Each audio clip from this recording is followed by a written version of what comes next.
Hello! The video you're about to watch was recorded on May the 19th, 2021, and was the online book launch of the Routledge Companion to Aural Skills Pedagogy before, in, and beyond higher education. The editors, Cleland from Baldwin Wallace University and Paul Fleet from Newcastle University, hosted this event with the support from Genevieve Aoki at Routledge. The Routledge Companion offers a comprehensive survey of the issues, practice, and current development in the teaching of oral skills, and has an international array of contributors who offer their research-driven thoughts on the terrain, theory and curriculum, teaching, transferring, techniques, and technologies in oral skills education. The contributors were asked to give flash presentations, no longer than 8 minutes, on their chapters and engage in a Q&A straight after. This means that each section is roughly 15 minutes long. The event concludes with a round table discussion that discussed the value of group singing, confidence in self-study, reflective learning, engaging with curriculum design, and what do we do about absolute pitch. Kent and I hope you enjoy this recording of the event, and if you have any follow-up questions or thoughts, please feel free to contact us at auralcompanion@gmail.com. Thank you for watching. Great. Hi, everyone.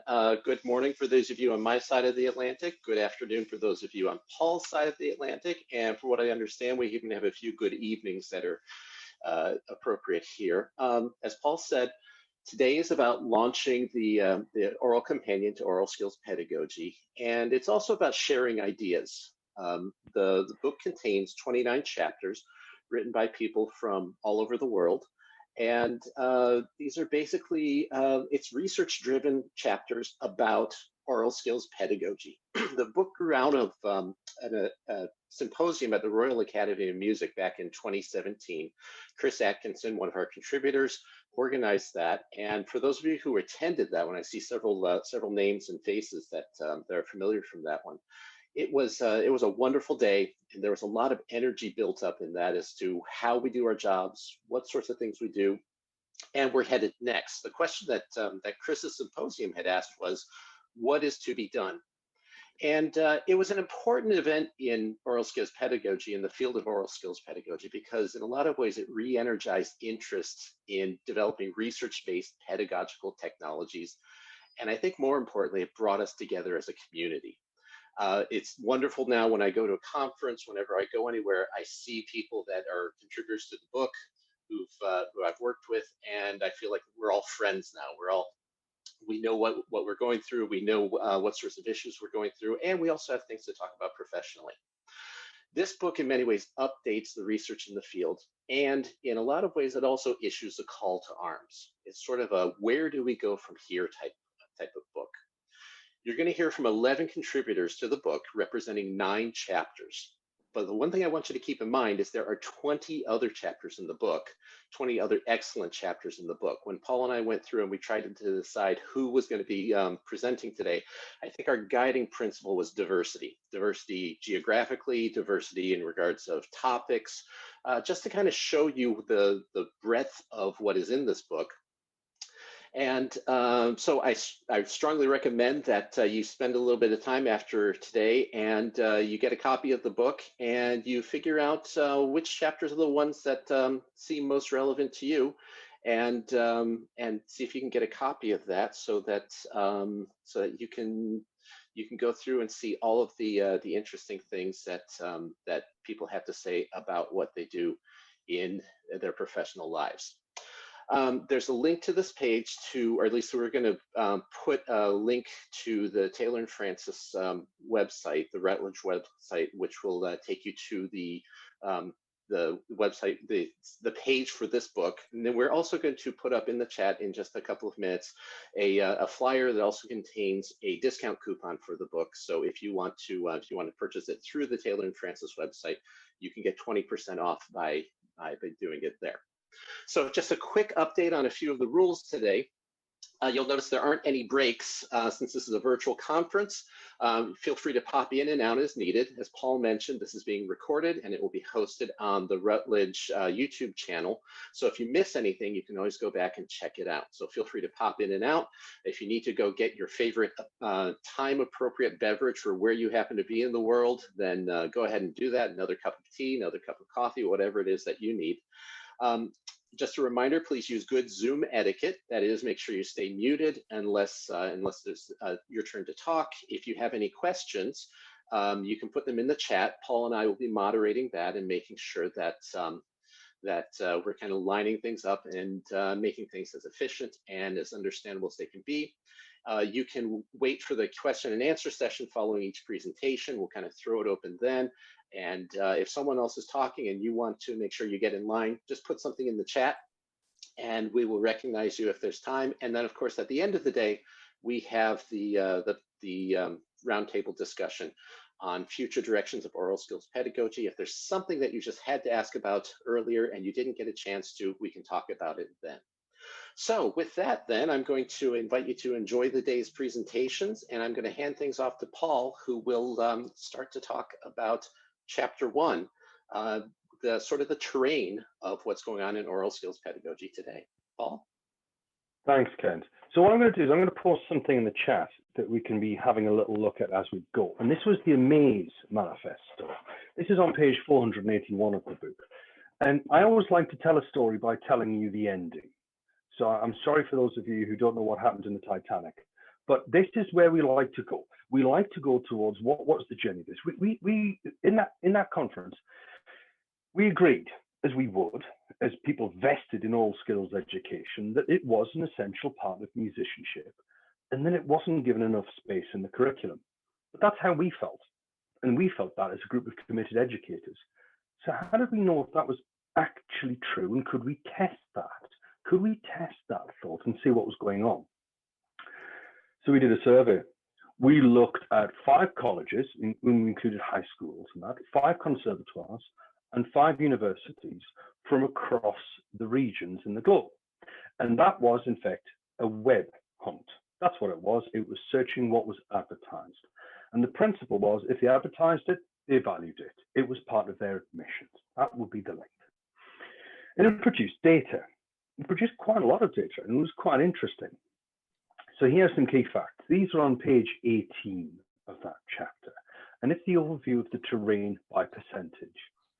Now, we measured these against the European qualifications framework of level 3, 4, 5, 6, and 7. And I've made those distinctions in the book because level 3 is before a university undergraduate course, and level 7 being postgraduate taught. You're all read ahead. You're going to say, yeah, it probably starts to decline. Well, it does, but it's quite interesting how it does.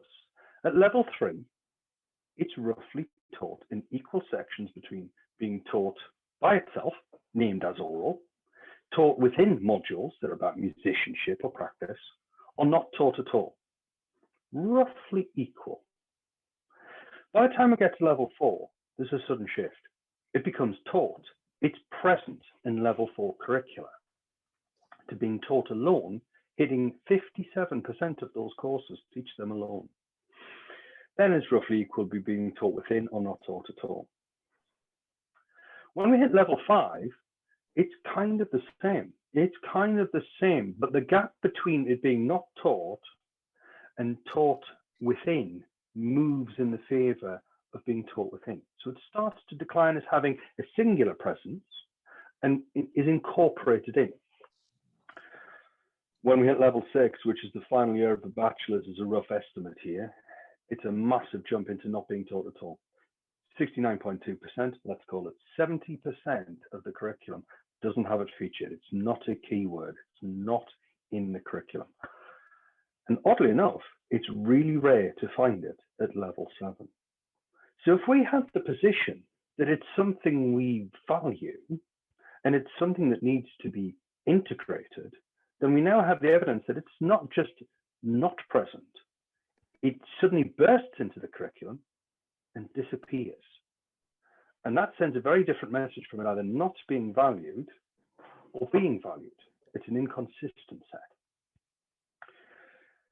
So we argue in the book that actually it needs to be a steady constant. It needs to be where appropriate, whilst acknowledging that it's an integral part of the education, needs to be valued, needs to be present. But there are some places, admittedly, where it wouldn't be. So how do we make that work? What do we set that out as? And I'm going to ask you just to have a quick scan through what I've put in the chat there. Right at the close of the book, we say what we're going to do with this. What are our suggestions moving forwards? And the suggestions are this. It's not an end in itself. It's about inclusivity. It's about bringing it together and part of a lifelong journey. It should be placed within other forms of musical education, so it becomes transparent, authentic education at its heart. It's inclusive. Now the levels I1, I2, and I3 there's a little model in the back of the book, which shows how this can move through on the pathway and the journey. We need to consider it in its terms of practicality, its theoretical ability, and also its technological. All of these elements can work together, and rather than separating them out to, say, Auralia, or another program, or just giving students an app, how do we incorporate that? It's a process of doing. It is a lifelong process of doing, so that they can connect, incorporate, apply, interconnect. Yes, I have used Bloom's taxonomy. It is all linking in with those active words. And it's got to be real world examples. It's got to make sense in the real world. Abstract examples are helpful tools, but they're not always the skills that we use and that we value. We need to make sure that it isn't just within Western European art musics. It's inclusive of all musics. And it should recognize that it enables the student to continue that ear training journey throughout the professional life into the next institution, and it's connected. And my final point is this: it's actually up to us to do this. We have heard stories of people saying, "Ooh, who taught you oral skills before? That didn't go very well." And that's a bit like the plumber tutting at who put the boiler in. It's not much use at all. Yeah, it is our responsibility, and we can make this change, and we can be those voices. So with that in mind, and with that setting of the train, I think we've got now a research-driven incentive on which to base those positions that we value, and that we as a committed group of oral skills educators wish to see forwards in the curriculum. Noting that I'm 1 minute ahead of time because I wanted to set the bench high, I'm now going to pass across to Kent, who's going to chair the next section. Okay, thank you, Paul. And our first presenter today is a person that most of you already know, or at least know of very well, and that's Gary Karpinski from the University of Massachusetts Amherst, who wrote chapter 3, which is a rationale for dictation. Go ahead, Gary. Well, good morning, good afternoon, good evening to everyone. First of all, I would like to thank Kent and Paul for editing this volume and for organizing this book launch. And I'd also like to thank Chris Atkinson for organizing the conference that gave rise to this book. It really was a special day. Those of us who teach at universities, colleges, and conservatories cram students into rows and force them to take music dictation. In fact, the primary accrediting body in the US, the NASM, lists the ability to take oral dictation as part of the common body of knowledge and skills that all students must acquire. Similarly, in the UK, the Quality Assurance Agency for Higher Education specifies the ability to recognize and identify by ear essential components of music and to notate them if and where appropriate. And they list those among the practical skills that all students should develop. But are these indeed practical skills? Well, this volume originated in the papers that were delivered at that symposium in London back in 2017. And the call for papers for that symposium questioned the very purposes of oral training. I'll quote, "For example, whether it is to service the student's general listening ability, whatever that might be, whether it is to develop specific skills, for example, dictation, of immediate relevance to live physical performance, and so on." It also included the following pointed questions. Why teach oral skills? Does oral skills training develop employable skills? And what is the relationship between dictation and musical performance? In my contribution to that symposium, which became my chapter in this volume, I set out to answer those and similar questions. And to do so, I returned to the model for music perception during dictation that I first explicated in an article in the Journal of Music Theory Pedagogy way back in 1990. In order to take dictation well, students must execute 4 broad phases of musical perception: focused attention, short-term memory, musical understanding, and notation. The skills necessary to complete each of these phases are the true pedagogical outcomes of dictation, not the mere transcription of fleeting auditory stimuli. My chapter looks at each of these phases in turn, discussing the various skills students must develop and employ to complete each phase, and examining the ways in each of those skills is useful to students and professional musicians in various circumstances, as performers, teachers, conductors, composers, arrangers, editors, recording engineers, copyists, musicologists, and others. I'll take just a few moments here to walk through the 4 phases in detail, and then detail a few of those many skills necessary to complete each of those phases, noting some practical application of those skills as we go. So first, focused attention. That's the ability to be assiduously mindful of musical events as they occur in real time. This includes focusing on short passages in isolation, but also the extraction of specific passages or features to the exclusion of others. Because our art occurs in real time, this skill is important for many musicians. Most of us would agree that, for example, it's vitally important for a studio teacher to be able to carefully attend to certain measures or certain features from a longer passage performed by a student. Or for a conductor to focus on, say, what the clarinets are playing in specific measures, while the entire ensemble plays from rehearsal G to rehearsal H. The dictation work we do in the classroom can diagnose difficulties in this area and can improve students' abilities to focus their musical attention. Second phase, short-term musical memory. That's the process of listening and retaining music in mind in order to process it and write it down.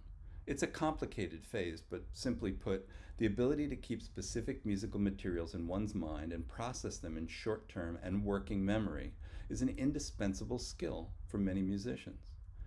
For example, performers who wish to soak in the nuances and influences of other performances must use their musical memories to retain and contemplate what they hear. Or, as another example, music recording producers need to retain specific passages in mind while rethinking, comparing, and editing recorded material. Ethnomusicologists must remember passages in order to transcribe them, and so on. Work in dictation hones this skill, requiring listeners to focus their attention on specific passages and extract them into memory for further processing. The third phase, understanding, comprises the various ways that listeners understand aspects of meter, rhythm, tonality, and function without regard to specific time signatures, rhythm values, clefs, keys, or absolute pitches. So, for example, listeners can determine that they hear a passage in triple meter without regard to whether it might be notated in 3/4, 3/8, or 3/2. And listeners can hear, say, a leading tone resolving to a tonic without regard to a particular pitch or particular key.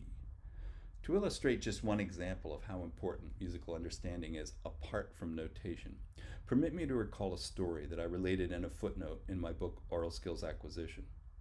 A clarinet instructor, and by the way, this is the principal clarinetist in the Eugene Symphony, clarinet instructor once told me that he was listening to one of his students as they played an assigned passage, and he was puzzling over the fact that although they performed the pitches and rhythms accurately, there was still something drastically wrong, and he couldn't put his finger on it. So on a hunch, he asked, "What key is this in?" And she replied, "A flat major." The passage was in fact in F minor. He spent some time re-educating her to hear and see the passage in its proper tonal functions, and after that he was pleased to hear her playing in a way that now made sense. Finally, we usually think of notation as the point of taking dictation, But by now it should be obvious that it's merely the final phase in a multifaceted process. If a student has indeed heard, remembered, and understood something, then translating that into actual music notation is an important step in its own right. For most classically trained musicians, a musical life is lived in large part through notation. Music students spend a great deal of time working with music notation in lessons, ensembles, courses, master classes, and other venues, and most of all while practicing. Professional classical musicians also do the same. But we should note that musicians benefit from all the skills necessary to take dictation well, those involved in focused attention, memory, and understanding, as well as in notation. These skills are what Bruce Benward was referring to when he coined the phrase the seeing ear, and they constitute a powerful rationale for making dictation a central part of all music curricula. Thank you. Okay, thank you, Gary. And I'm just going to remind you, if you have any questions for Gary regarding his chapter, regarding anything having to do with aural skills, please go ahead and start putting your questions in the chat, or at least give me a heads up that you are interested in asking a question. So while those are starting to come in, I guess the first question I'd like to ask you, Gary, just to kind of get things started, is you mentioned the 4 phases of doing dictation. Of those 4 phases, which do you consider to be the most difficult for the average student to grasp, and what sorts of ways do you help them to grasp that? Well, that depends upon the student. And that's something that I've been a very, very strong advocate of is diagnosis and remediation in aural skills work. If the only way that we teach aural skills is to play a dictation at 9:50 on Friday morning and once a week and say, let's try this, and then some students are having trouble, and so we say, well, try some more, go do McGammett or something like that. We're not doing anyone any favors, and we're not really educating them.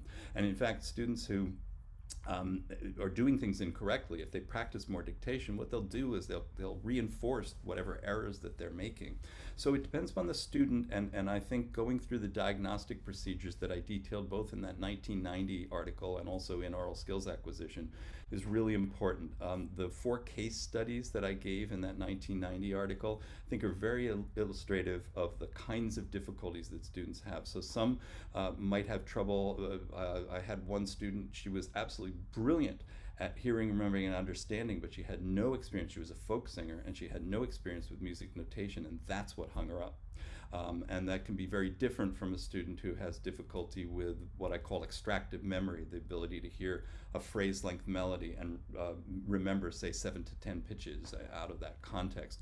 And so we need to find out on each individual basis which student is having difficulty with what, and then give them remedial activities that will reinforce and strengthen their skills in those areas. Okay, thank you. And so far, still waiting to see if anyone has any questions for Gary. Just remember to put them in the chat. So I guess a question I've been kind of dying to ask you, Gary, is could you talk just a little bit about the relationship of dictation to the ear training part of things, the sight singing part of things? How do you see, is it closing the feedback loop? How do you see this playing into the entire curriculum of the skills that they need to develop? Oh, that's a great question. I do think that the two feed one another, and that there are basic skills, there are basic tools that we give students that then can split apart and support one and support the other. So, for example, solmization. Our work in solmization can support both, and students get reinforced in their work, for example, a perception of the tonic, and a sense of then tonal function and scale degree function from that sense of the tonic. That often comes from our work in listening and then can feed into their work in sight singing. And then while they're doing that work in sight singing, that reinforces that sense of tonic, and then next time they're working on a dictation, they'll have a stronger sense of that. And it's something that really takes time. You know, we think of doing 1 or 2 dictations here and a couple of sight singing things there during the week and think that that's enough, but there's research that shows that in order to reinforce something like that, you really need about 30 of whatever it is that you're doing in order to really make a change in the folds in people's brains and the way that things are working. But I really love a curriculum that has the two of them woven together The old conservatory model used to have a class in sight singing and a class in dictation. And I like having those things working together. And even when we're doing a dictation, then singing the dictation. And if we do something in sight singing, then doing an error detection on the basis of that sight singing and so on. So I find that they really do feed one another. Great. We have a question from Gina. How would you remediate problems with musical memory? That's an excellent question, and there are several different kinds of problems with musical memory. There's just simply short-term musical memory, and that is a window of 7 to 10 bits of information, which for most beginning students is 7 to 10 pitches. It gets more complicated as we're able to chunk things and hear that's a tonic triad, that's a descending scale, and so on. But for beginning students, even at the college level, that window of 7 to 10 pitches. That's why you look at the beginning of my textbook. The dictations are all in that window of 7 to 10 pitches in length. If students are having problems at that level, then we need to go back to basic pitch memory. So playing individual pitches and seeing if they can simply sing them back, and then playing small fragments of, say, 3 pitches. And I find that 3 and 4 pitches really works well at this phase as teasing out students that might have problems. Because remember, that window of short-term memory, that's on the basis of cognitive studies with large groups of individuals. There will always be outliers. So we can say, oh, typical human short-term memory is 6 to 10 or 7 to 10 pitches, but there are going to be some students whose short-term memory seems to be at this lower end, and so then we'll work with smaller groups, having them sing things back, and sometimes we find that it's just simply a matter of latching onto that first pitch. Contour memory is quite ubiquitous. I think it's 999 people out of 1,000 in a typical population can remember pitch contours, but actual absolute pitches is a much more specialized kind of musical skill, and so we need to find students that are having difficulty latching onto that first pitch and then using that contour memory to help them from there. And then another kind of short-term musical memory difficulty is what I've dubbed extractive listening, that ability to then remember 6 to 10 or 7 to 10 pitches from that larger, like, phrase length context. That's the most difficult spot for most students in our fall semester, when we graduate from those short dictations to phrase length dictations, because suddenly they hear this longer stimulus and they have to remember, say, the first half out of that. Cognition studies have shown that we forget not because time passes, but we forget because new information drives out old information. And since music is a real-time art, the new information at the end of a phrase can drive out that earlier information, and we have to learn as musicians to be able to discipline our focused attention and our memory to work on that. And we can do that. We actually have tools that we've been using to ask students to sing the first half over top of the second half out loud.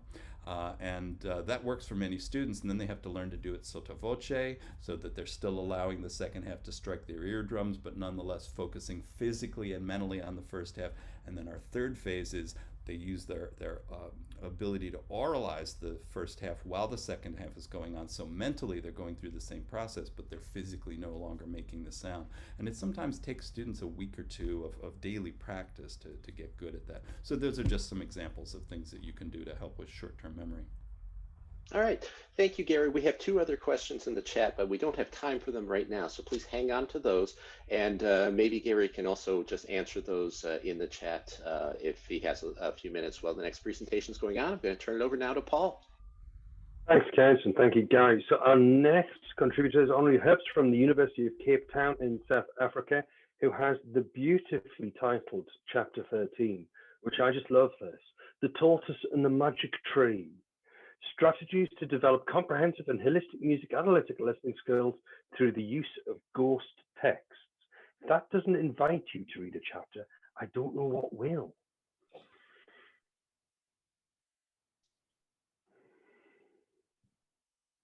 Good afternoon, Paul. Good afternoon. And good afternoon to everyone. Welcome from a very cold Cape Town. It's sunny here. I would like to thank all the editors, Paul, Kent, Genevieve. Thank you for this opportunity to share my philosophical and pedagogical approaches to oral education grounded in recent music psychological findings with this forum. This handbook has been long overdue, and I'm privileged to have the opportunity to make a small contribution to enlarge and in my view, and that the oral education forms the cornerstone of all facets of musicianship, as displayed in all the other book chapters.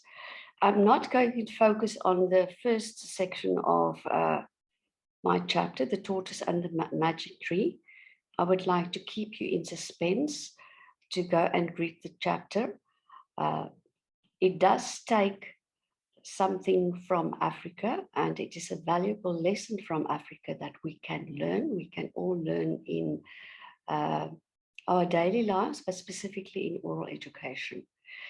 In writing my chapter, I was rather ambitious by briefly sketching an overview of the past, presenting a conceptual framework to host my pedagogical approach, and to create an example using a transcription of the rendition of Miriam Makeba of the Malaysian folk song and lullaby, Suli Ram. The framework is influenced not only by recent research in music cognition, but also by the quest for working in the ecological environment of music repertoire, hence the term holistic that includes comprehensive and analytical.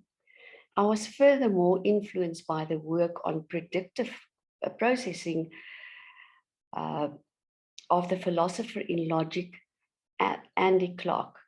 Clark opposes the bottom-up approach, where he refers to the bottom as the Lego block, building the whole by starting with the smallest part. He furthermore talks about the delicate dance between top-down and bottom-up. The summary of the framework is captured in a vectogram that takes the form of a multi-layered Mobius strip. And I would briefly like to share that with you, if I'm just able to.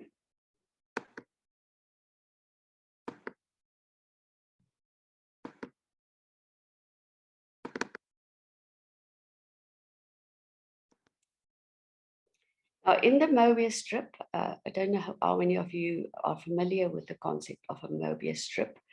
One finds an infinite loop, and I've listed modalities here that one uses in oral education, which is the term that I prefer rather than oral training, because it refers to building knowledge. So the modalities would be sound to sound, symbol to sound, sound to symbol, sound to movement, inferred sound, sound to imagined sound, and it's based on the cognitive processes of holistic and multilinear learning. I would like to unshare now and just continue in normal fashion. I don't seem to be able to do that. This brings me to the part that I think fascinates people, is the use of the term ghost scores. I've used the term ghost text, but I changed that to the term ghost scores. A ghost score is a score that one has prepared and where one leaves out certain sections of the score. Now, the beauty of working with a ghost score is that one can incorporate all the modalities that I referred to before. It also means that you can tailor your score according to the abilities of your students. Why the term ghost score? It's just a tongue in the cheek that a ghost came and stole some of the notes. What I did in the chapter is I also presented a transcription that I made with two composers of the Maria Makeba rendition Now, this transcription is not available in the public domain. It's something that we created.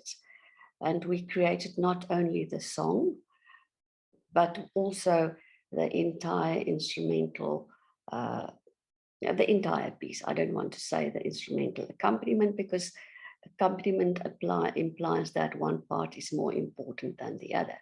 By doing so, it gives us the opportunity to work with harmony, to have verbal descriptions of things that have been left out, to fill in cadences, I do a lot of singing, to sing things that one can see, or to sing. Somebody asked a question about memory.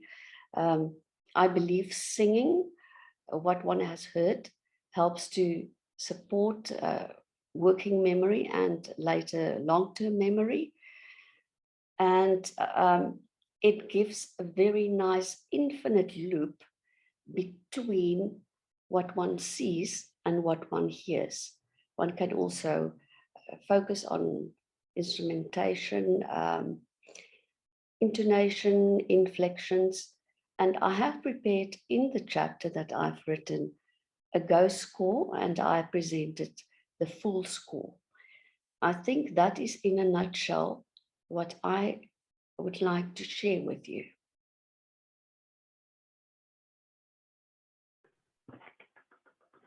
Thank you. Now, are there any questions before I take chair's privilege and dive in? Elizabeth makes a comment here about the privilege of Western notation and, you know, the Western canon, and can we imagine to assess all skills without such dependency? Or do you have a comment upon that? I agree with that person, especially because I work within the environment of the University of Cape Town. And I have also delved a lot into music theory of African music. And I would like to refer people to the work of Kofi Agal and Miki Nzewi, where they actually ask the question of whether one should analyze non-traditional, non-Western music. And I think there are certain limitations. In terms of rhythm, I think it's easier to transcribe. In terms of intonation, it becomes more problematic. But then I want to remind people about the history of the tuning systems. Even today, when people do historically informed performances, they read from a score, but they tune in mean tone. That is a problem that I think one still has. There is a beautiful article by Ted Ellingson who asked what are the reasons for transcription? Is it to preserve, or is it to provide material to analyze? And Kofi Agal exactly comes from that point, and he says we need to access material, and we need to be able to analyze that. I think I want to comment on something that Gary said about memory. I've often found that people struggle with memory if they struggle to analyze what they hear and to label it. And that I attach that directly to the point of African music. We don't have sufficient labels. They often use proverbs to label things. And there's one example in Xhosa Mphokolo singing where they would say, no, the music lacks salt. And what it means, it lacks maliceness.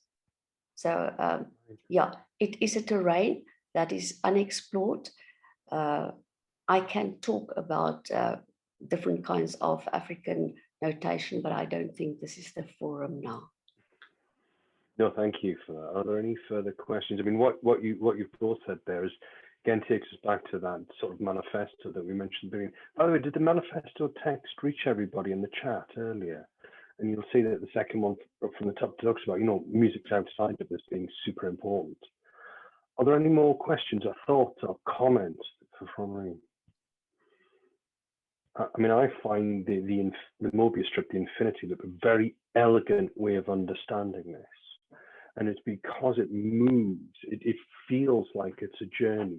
A sort of linear model wouldn't have the same depth. And that has the elegance within the Mobius Strip.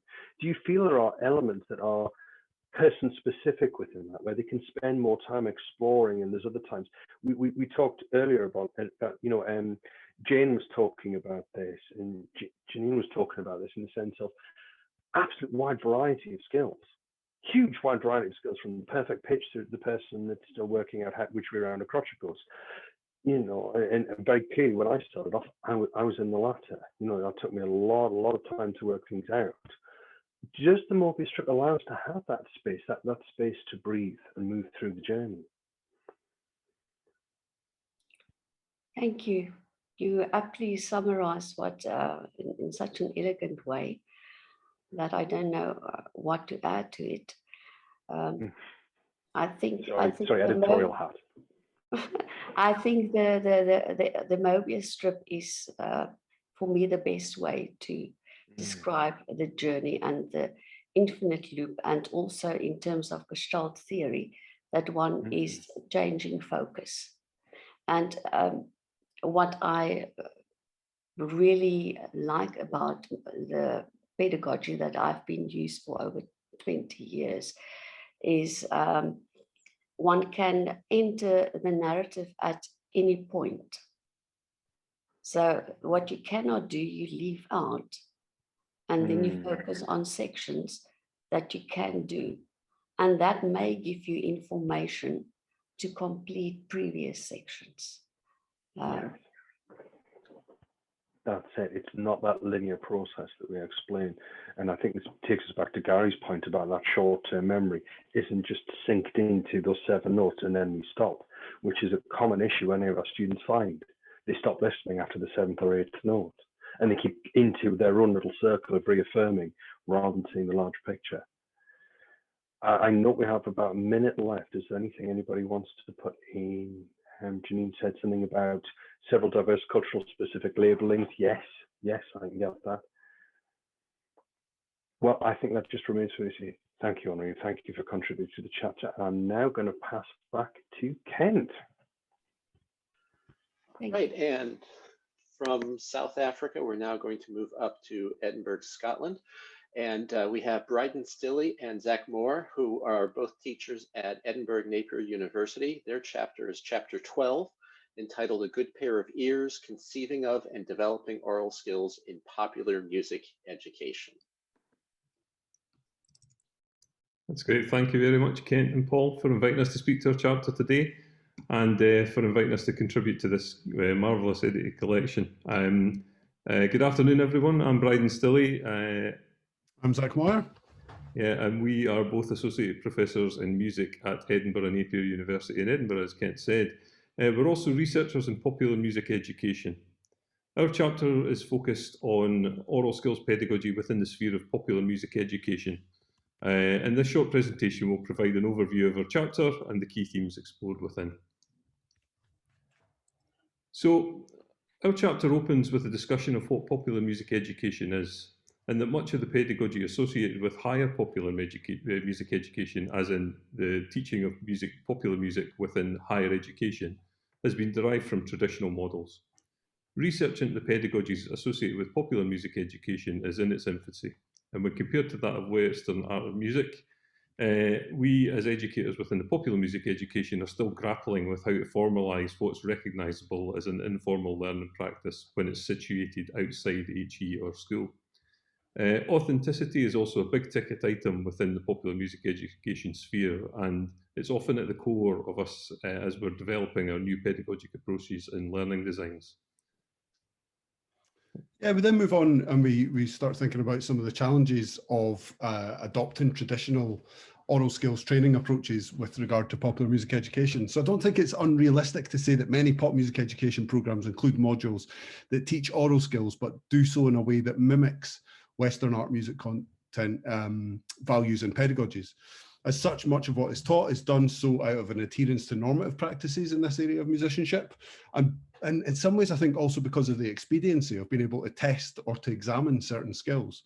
So for example, it's much more convenient and much easier to develop pedagogies and content that focus on dictation or differentiation of a range of harmonic, melodic and rhythmic elements of the music, for example. What I see though in popular music is that the problem that we face is that what we're doing therefore is effectively training students to attend to and to value certain elements of the music that may not be well suited or most salient to their own specific development. I think this is partly to do with the stylistic and idiomatic areas in which they're engaged, in which they're working, but it's also partly to do with their own development and their personal histories and identities as musicians. Yeah, so picking up on that, due to the variegated nature of degrees centred around popular music, such as music technology, music performance, music production, and then all the mixtures and derivatives thereof, there's a multitude of contexts in which students might develop or deploy oral skills. And the chapter seeks to critique three broad areas: instrumental and ensemble work, music technology and production, and then composition. This section of the chapter is used to demonstrate where some of the challenges lie when popular music educators implement traditional oral training methods within these settings. Yeah, so having identified some of the challenges that we face as a kind of subfield in the area of music education with adopting these sort of strategies, what I'd love to be able to do is sit in front of you and say, don't worry folks, we've got it sorted, this is the way that we're going to address these problems. But I think actually part of the issue is that it needs to be person-centered, it needs to be student-focused, and therefore probably individualized and situated within their own practice. So firstly, I think one of the main things that we can do in the field of popular music education, which is, after all, principally concerned with orality and track-focused sonic artifacts, is to ensure that we are providing some sort of opportunities for pedagogic activities that facilitate the development of domain-specific skills that will be useful to students in enhancing and expanding their practical capabilities. In order to do so, I think that such activities need to be embedded in creative practice. And certainly Bryden and I can attest to the fact that we've seen that the shift in focus towards oral skills as integral to our students' poetic practices has been utterly invaluable for our students and for the programme as a whole. Okay, so if we think about some of the key themes that we explore, one of the main things is around meeting the needs of popular music students. As educators, we need to be aware that our students come from different backgrounds, have different interests from musical and creative perspectives, and that for some, certain oral skills may be deemed unnecessary, extraneous, or just unnecessary to their musical goals. This leads us to move away from the one-size-fits-all approach towards a highly personalised approach to facilitating the development of oral skills. Yeah, and I think that personalised approach is important when we think about it in terms of things like authenticity and kind of integrating it within actual practice that people are involved in. So the influential educational philosopher Paulo Freire notes that without freedom, we cannot exist authentically. And I think for me in this discussion, this really resonates because I see that for many students of popular music who are on programs like the ones that Bryden and I are involved with, the traditional conception of what constitutes oral skills pedagogy serves to construct merely a list of skills which need to be learned and practiced and demonstrated and developed, regardless of utility, regardless of common sense, or regardless of context. However, if we're conceiving of oral skills in the popular music context as an embedded way in which to facilitate creative practice, then we see that these skills are the basis of musical and creative freedom. And I think that's where that link between authenticity and freedom come to play. So instead of being told to focus on recognizing certain musical structures, again, for pop music students, I know we're interested in helping musicians to develop a good pair of ears, to link back to the chapter title that we have, which can aid and support them in their own musicking. This is going to require an individualized, facilitative approach rather than a didactic one focused on normative practices. Not because there's anything wrong with these practices per se, but in the world of popular music, I would argue that they're the wrong practices and that they push people in a direction that's different to the one that they are particularly interested in. Yeah, and I think just picking up on that, trying to find a solution to work towards a solution to integrate oral skills across an entire program of learning. I think we need to break down the walls of the silos that we see as modules, and linking learning across modules is challenging. But when oral skills are being nurtured across each area of the programme through connected learning, critique, personal investigation, this provides an excellent framework for modules to interact and to personalise learning. Students are enabled to develop their own oral skills by exploring music within idioms that are of interest to them and from multiple perspectives, such as production, performance, or composition, or composition. The setting of the formative and summative assessments tasks that enable popular music students to demonstrate their oral skills through critique and reflection rather than based on set of rules is key to meeting the student individual needs. It also enhances creativity and helps them understand and justify or discount choices made in their musical endeavours. So yeah, I'd like to pass back to Zach. Yeah, just to finish off by saying thank you so much to Paul and Kent, and many congratulations on the publication of this excellent book. I received mine a few weeks ago and it's been great looking through it, reading the other chapters. Thanks so much. It's a real privilege to be included. And thank you, Bryden and Zach, for participating in this. Again, just reminding you, if you have questions for Bryden and Zach, you can go ahead and put them in the chat and we will ask them. So you mentioned, Bryden and Zach, you mentioned creative freedom and you have a very strong emphasis on creativity in the work that you do. Could you give us some examples of some of the ways that you try to embed creativity in the activities that you do for your students?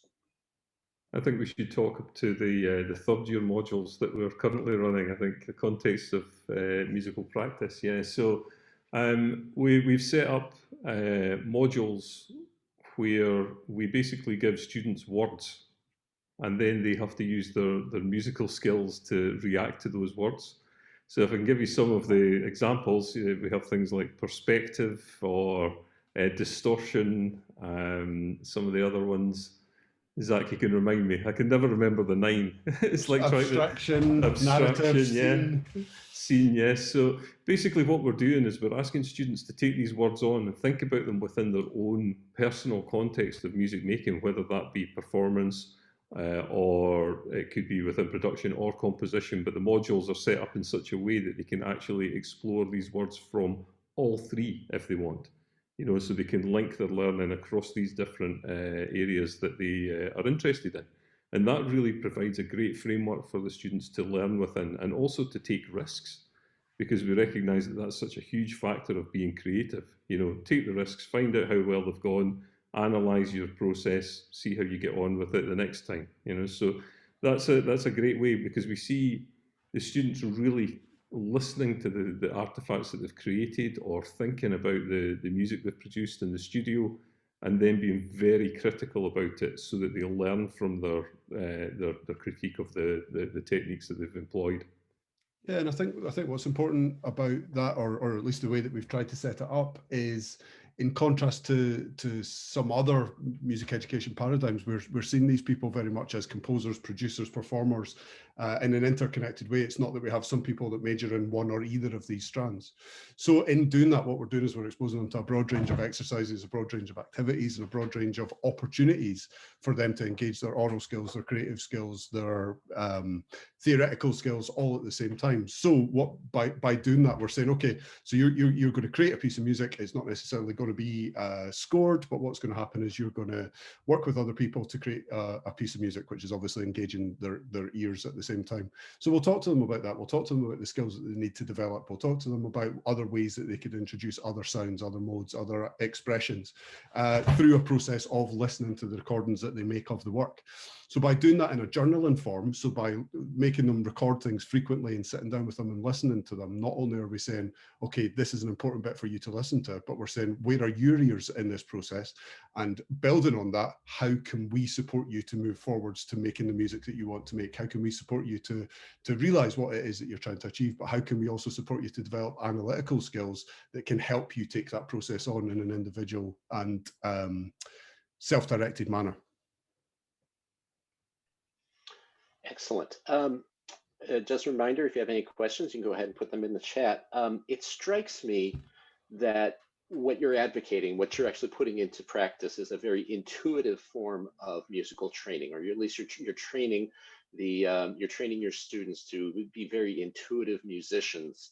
I think a lot of programs always, or a lot of teachers always struggle with that balance between training the intuitive musician versus the intellectual musician, so that those two sides feed back upon each other.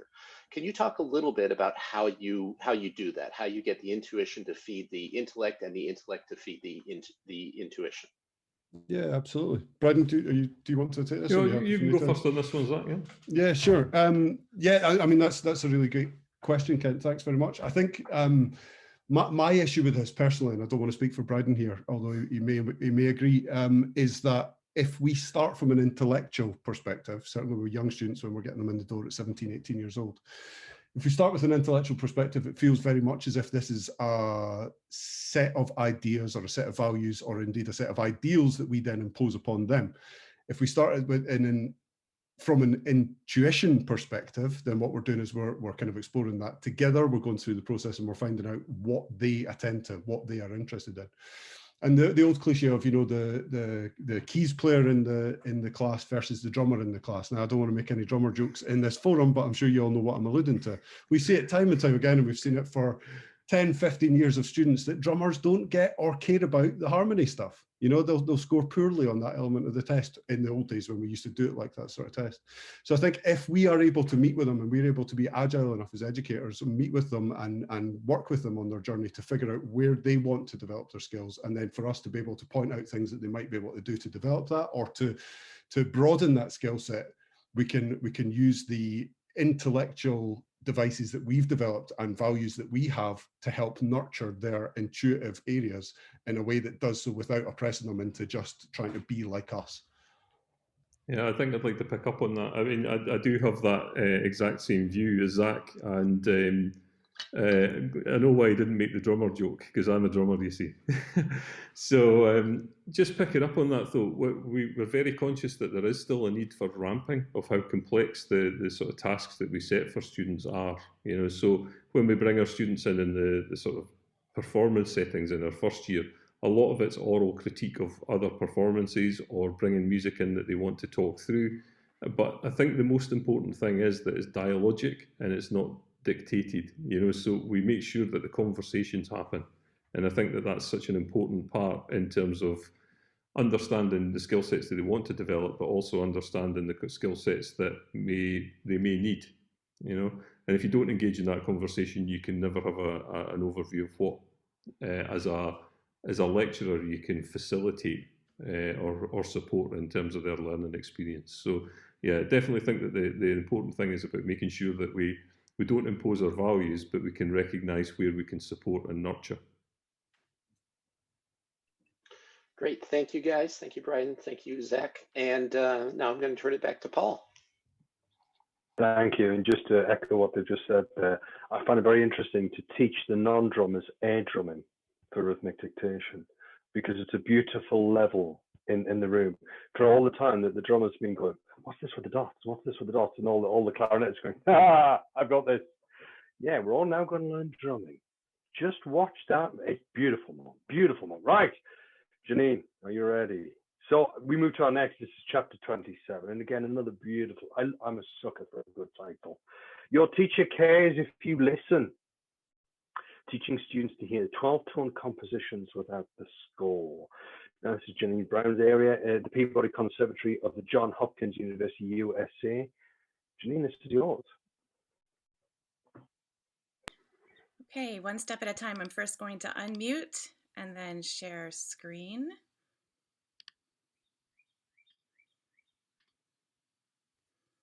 And figure out how to make this screen a bit bigger.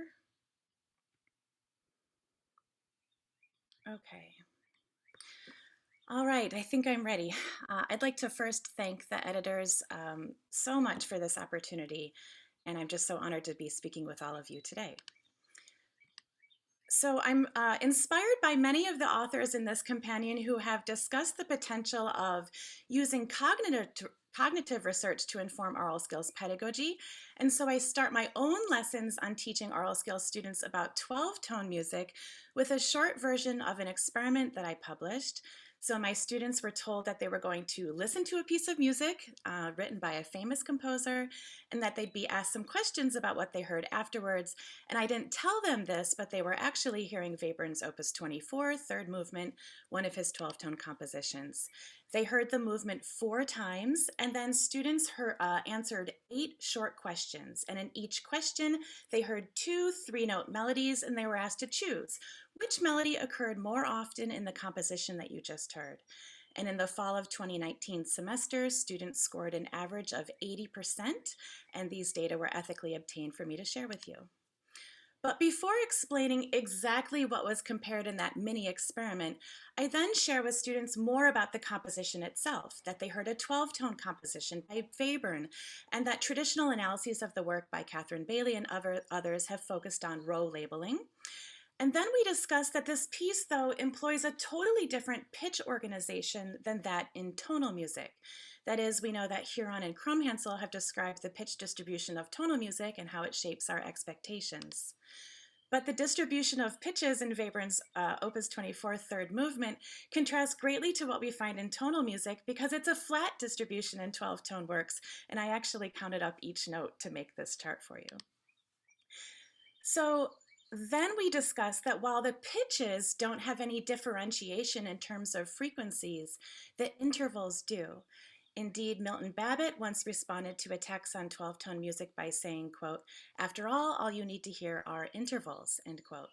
And Babbitt himself has one of the first published analyses of this movement from 1955, where he noted that every single trichord is a member of set class 014 transposed and inverted around. But further analysis of these trichords reveals that they actually contain particular recurring intervals. Remember that Webern defines a motive as the smallest part of a musical idea, recognizable through repetition. So in this case, the motive can start on any note, but it always contains intervals, semitones 8 and 11, in any order where one interval ascends and the other descends. And I counted them up, and the motive is 66% of all trichords in the movement. Because Margulis has suggested that with repeat listenings, we can start to hear structures in music, we can then hypothesize that because this interval pair occurs most often in the movement, we can really understand it as the motive. Now, there are other remaining trichords on the musical surface. They're also members of set class 014, like the motive, but these trichords have different intervals. They occur less often in the movement, and so we can call these near motives. Some near motives are always a melody. Other near motives are often heard or always heard at phrase ends. But now I start to actually tell students more about that in-class experiment that they took at the start.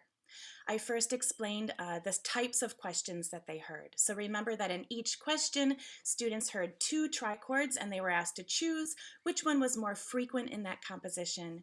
In one type of trial, they heard a motive against a small consonant non-motive, where non-motive just means that that never was heard in the composition. The motive could appear first or second, but in other trials, people compared motives against large consonant non-motives, large dissonant non-motives, and even motives against near motives that did appear in the composition and that were also members of set class 014. Throughout, the hypothesis was that people would choose the motive if they learned that repetitive interval pattern simply by listening. In the actual experiment, I also had bogus trials inserted so that people taking the experiment didn't figure out that the motive was always one of the choices and learned from that. I already mentioned that students in my class chose the motive 80% of the time, and in the actual experiment, this is what I found as well. Data from the actual experiment is shown in purple on the right side of the slide there. Throughout, though, it's really empowering and reassuring for students to hear that they just learned these trichordal motives just by listening.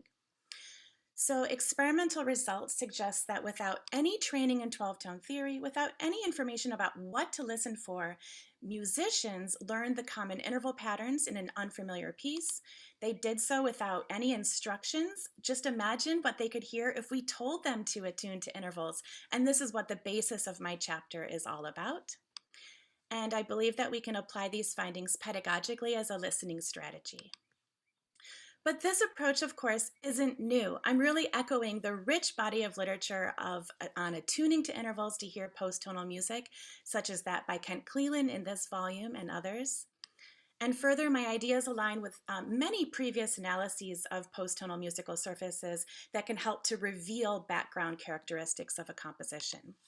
So I'm trying to combine this scholarship with my experimental findings to propose 3 pedagogical tactics to teaching how to hear 12-tone music.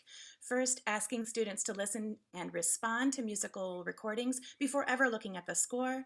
2, attuning to repetitive intervals on the musical surface to ascertain motives, consider text-music relationships, and determine the formal design of a composition, all before ever analyzing row relations. And 3, presenting students with compositions where particular interval sizes are repetitive on the musical surface. I believe that this approach resonates with students' musical intuitions and seems to be really an accessible way in. My chapter then applies this approach with other pieces of music, but still there are limitations to what I'm doing. Not all 12-tone pieces, of course, have these recurring intervals or trichords, so additional assignments that I share focus on hearing interval classes as opposed to particular semitone sizes and pieces of music with more intervallic diversity. Finally, thinking back to Wundt, increased listening to unfamiliar music helps students develop expectations and emotional responses to these expectations. So I'm hopeful that this approach fosters student engagement, which is just so important in the classroom. Thank you so much for your time. I look forward to the question and answer. Wonderful. Thanks, Janine. Thank you so much for that. Yes, there is that sense of the boogeyman, isn't there? You know, you walk into the right. We're all going to analyze Webern, and at the minute, every single oral wall goes up around you. I must confess that when I saw your first slide, I thought, "Oh my goodness, you're going to ask us." It has that emotive response, doesn't it? That's such an important part here as well. And how much of that is being transparent about the a priori, the expectation of it, and how much of it is kind of hiding it, as you almost did there. Now, Nathan's jumped in with a question, so answer anything you want within this, but I would suggest we go with Nathan first. Now, Nathan, you're asking about inversional equivalence in 12-tone music. Right. So I'm thinking back to Art Samplaski's 2004 experiment that he published in MTO, where he does find that people don't hear inversional equivalence. There wasn't in his experiment, though, there wasn't a familiarization phase. So people were listening to sort of a chord and then another chord and rating their similarity. And I wonder, what if we redo that experiment where we hear a piece of music first that presents listeners with these intervals that do have inversional equivalence, and then do that ratings task? Yes, yeah, Gary said the same thing. His experiment is brilliant, but I wonder what we would do if we added a familiarization phase that presented motives with inversional equivalence to see if that's something that listeners kind of glob onto and then respond to in a test phase. Yeah, so I think, you know, I personally don't teach much with inversional equivalence. I just sort of teach, you know, like interval classes and that kind of thing.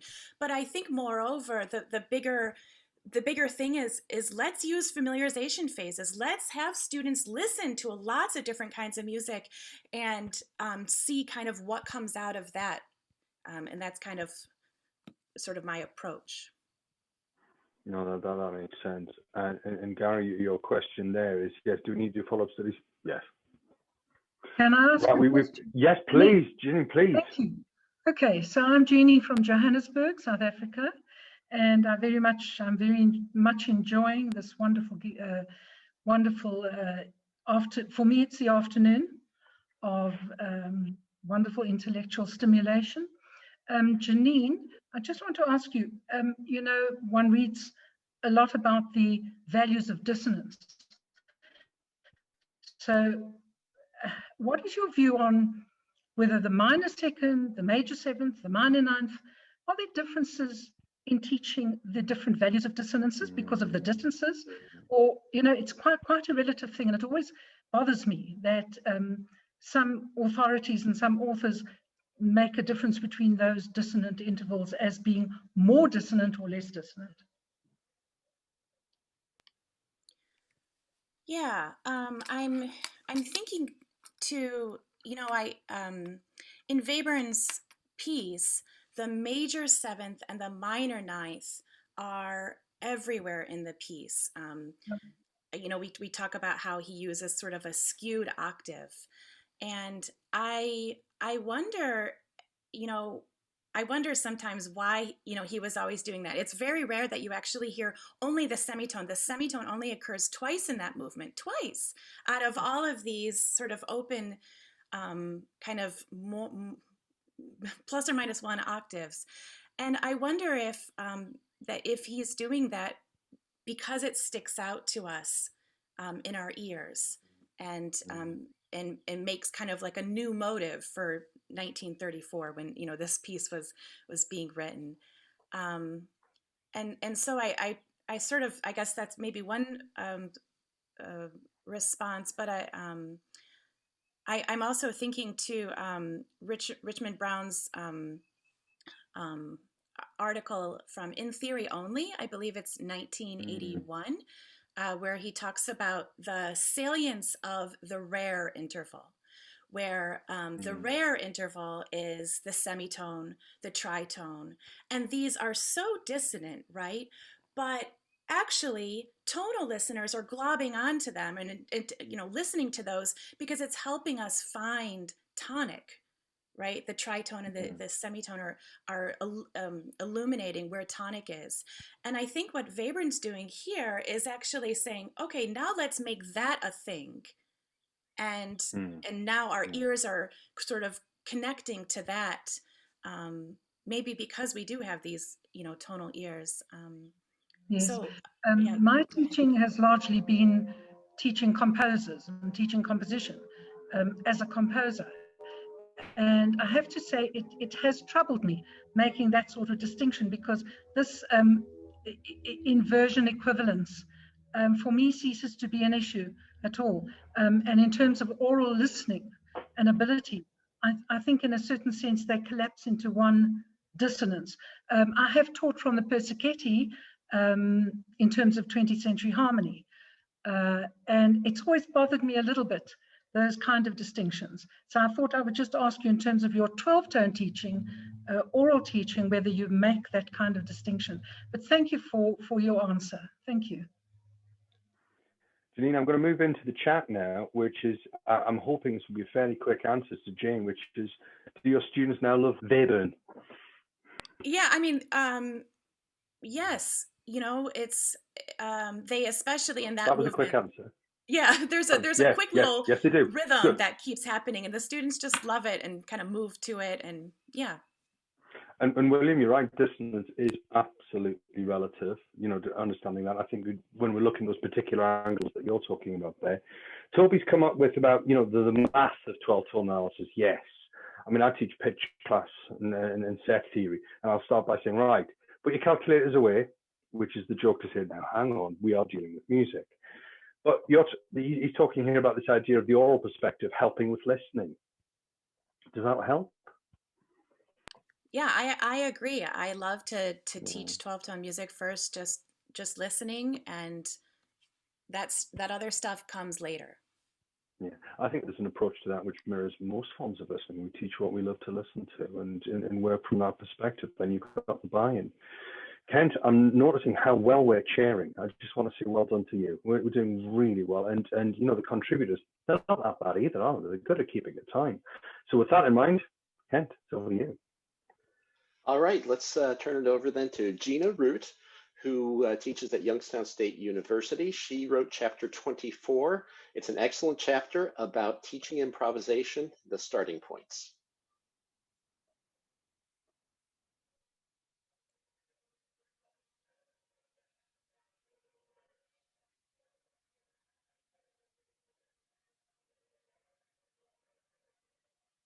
There we go. Give me a thumbs up if you can see the presentation okay? Thank you. All right. Well, hello everyone.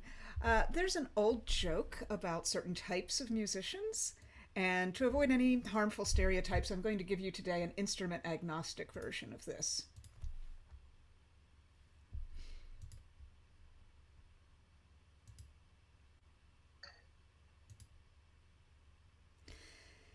And so there's a grain of truth here. Some students find improvisation liberating and others find it terrifying. My chapter covers several methods for teaching and assessing improvisation, but most of all, creating a safe space for it. So how do we draw out hesitant students while still engaging the bold ones? And the answer is to create a strong prompt for improvisation. So psalmization, using movable solfege or scale degree numbers, gets the student thinking automatically in sound and not necessarily in notation or a specific key. Structure, we provide a scaffold with limited choices, and many thanks to my dear friend and mentor, Betsy Marvin, I think she's a mentor to a lot of us, for expressing this so very beautifully. And most importantly, within the structure, we must offer safety, which means letting the student control the pace and the difficulty of the activity. And of course, it is just as important to offer more adventurous choices for students who might welcome that challenge. So here is, oops, let me fix that, okay. Here is a sample progression that I use in my second semester class. These are the chord changes for Let It Be, Auld Lang Syne, and probably 1,000 other songs. And we start by arpeggiating up and down in simple position, and a lot of you probably have exercises like this for learning chord progressions. We just start do, mi, so, mi, do, ti, re, so, re, ti, la, do, mi, do, la, etc. And this is a preparatory assignment. So once students learn to internalize this progression, then we can expand the harmonic space upward and downward indefinitely as one's singing range would allow. So now here's how an improvisation could play out. And I want to emphasize that the student does not see what you're seeing here, and they don't see any notation. To begin with, they're only following the chart that you saw in the preceding slide. So I would play the chord progression at a moderate tempo in a generic pop piano style, or what I like to call an Elton John style, which might be something like, etc. You get the idea. Step one, we would just listen the first time through. Step two, we follow the chart, improvising in whole notes. Okay? And then step three, when we're ready, we can move on to half notes, still only moving among chord tones. And occasional repeated notes are just fine. Here and throughout, the student's comfort level is absolutely paramount. Step four, we may cautiously add some quarter notes, and I try to emphasize that this doesn't mean all quarter notes. This means quarter notes where you feel comfortable doing it. We're still moving among chord tones at this point. And step five, we experiment tastefully with rhythm and with passing and neighbor tones. But the point is that these steps are repeatable and they are bidirectional. We sing through the progression many, many times in class. You can move from step three to step four. If that doesn't go well, you can feel free to go back to step three or two or one. Again, the student's comfort level is paramount here. So keep in mind that we normally do this in a classroom setting with everyone singing at the same time and everyone singing something different at the same time. So what you get is sort of this harmonic wallpaper that keeps changing. So if you need to hang out on step two for a while, nobody else is going to know it because they'll be focused on their own task. And I find that this does a lot for student confidence. So I'm going to end by showing you the prompt that I give for students for the actual assignment and then a student sample. So the prompt looks like this, and I do have this available at my online appendix for the chapter. It may take a moment to load. Are we seeing that okay? Yes, thank you. So the student would see the chart, and I give them a do mi so area here in which they start. We have an introduction and a coda, and then I've created backing tracks using Band in a Box, so that they can choose their own style that they wish to use.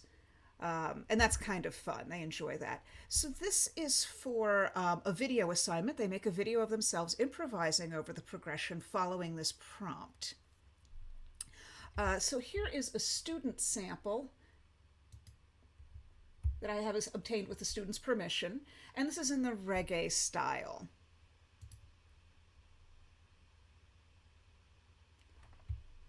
And I want to make sure I'm sharing sound here. Yes, okay.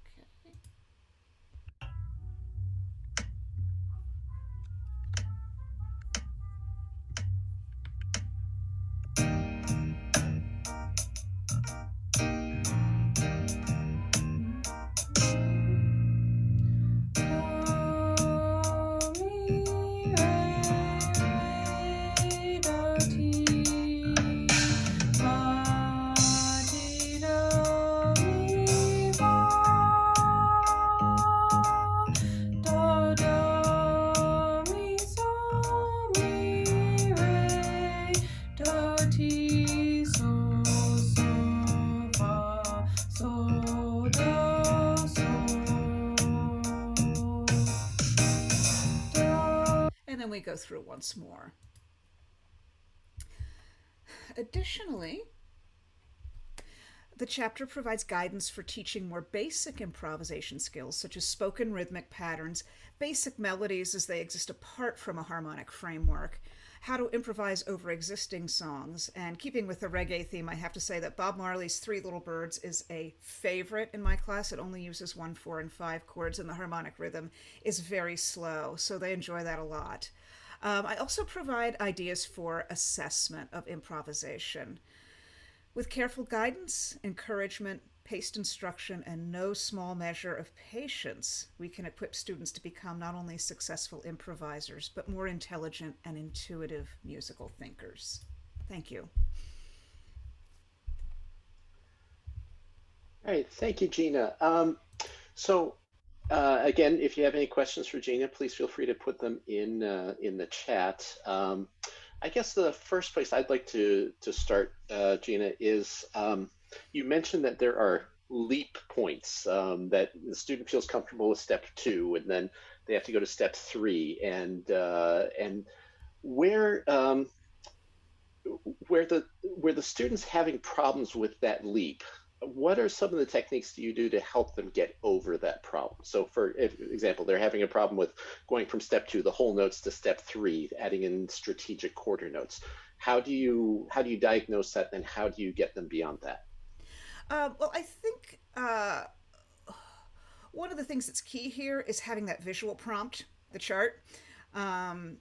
So, and ultimately we want them to move away from the chart, but I do tell them when they do the assignment, they can use it. So what I might do is have them actually have the chart in front of them and point to where they're going, to outline, to emphasize a visual framework in the aural imagination. And so, we're pointing here, do, re. Now what happens if we go do, mi, re? To actually physically, kinesthetically chart that path. Another thing that I do sometimes with my classes, and again, this is sort of in the middle of the second semester, so some preliminary things that we do is just improvising over the tonic chord for a while. So we stay on the tonic chord, or we stay just on tonic and dominant.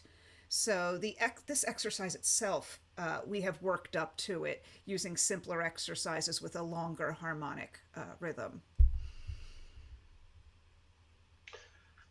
Excellent. And one of the things I know I always struggle with is I love my students to, when they reach the point that they start to embrace dissonance in their improvisations. And that's probably a little bit farther down the road, but this seems to me like an ideal way to sort of get them into the idea of you can love the dissonance in an improvisation. You can love the crunch there. So could you talk to us just a little bit about that transition?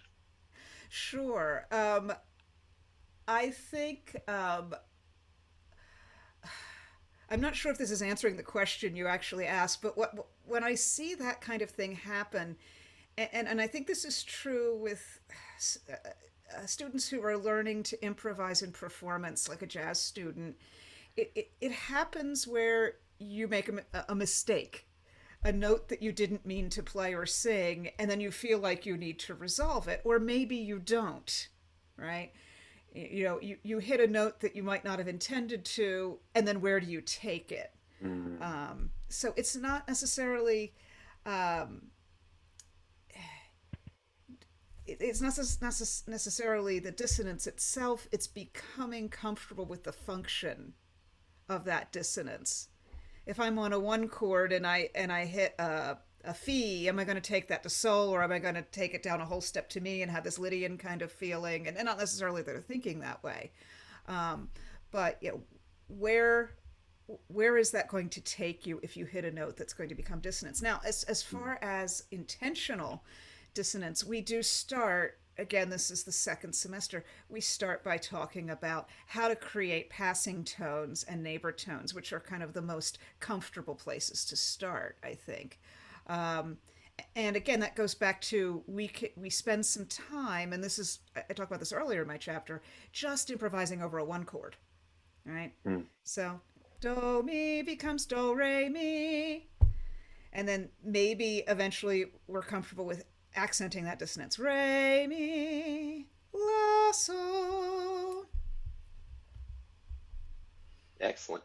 And George has asked about, since this is obviously based towards tonal improvisation, do you have any ideas the ways this can be expanded into non-tonal improvisation? And I'm not exactly sure what we meant by non-tonal at this point, whether it's just expanded into different use of scales or atonal or whatever it is. But yeah, just talk about expanding this into other languages. Wow. Well, the first thing that comes to mind, Kent, is actually your paper where you talk about moving around, I think, I don't want to mischaracterize you here, but moving around, for example, in whole tone scales with little, you know, do, re, mi, do, re, mi, do, re, mi, do, re, mi.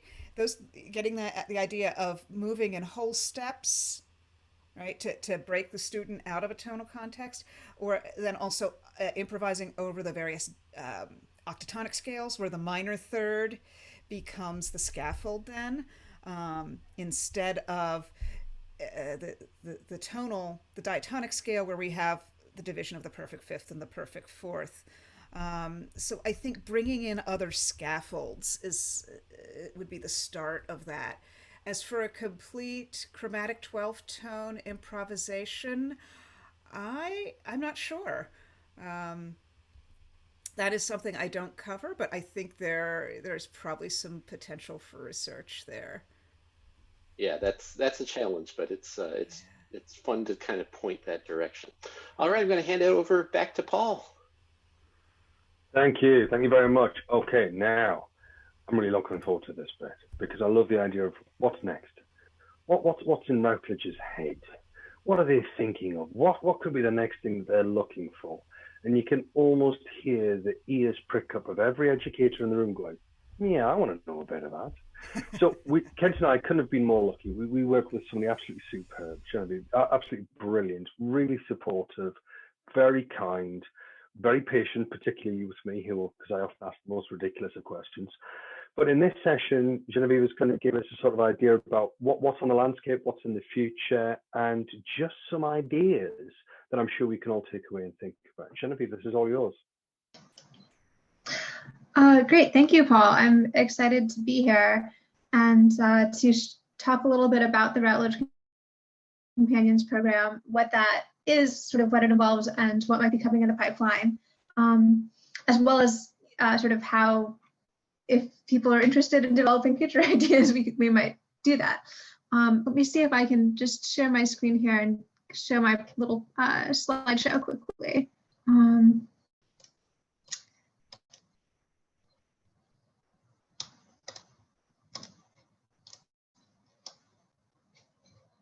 Okay.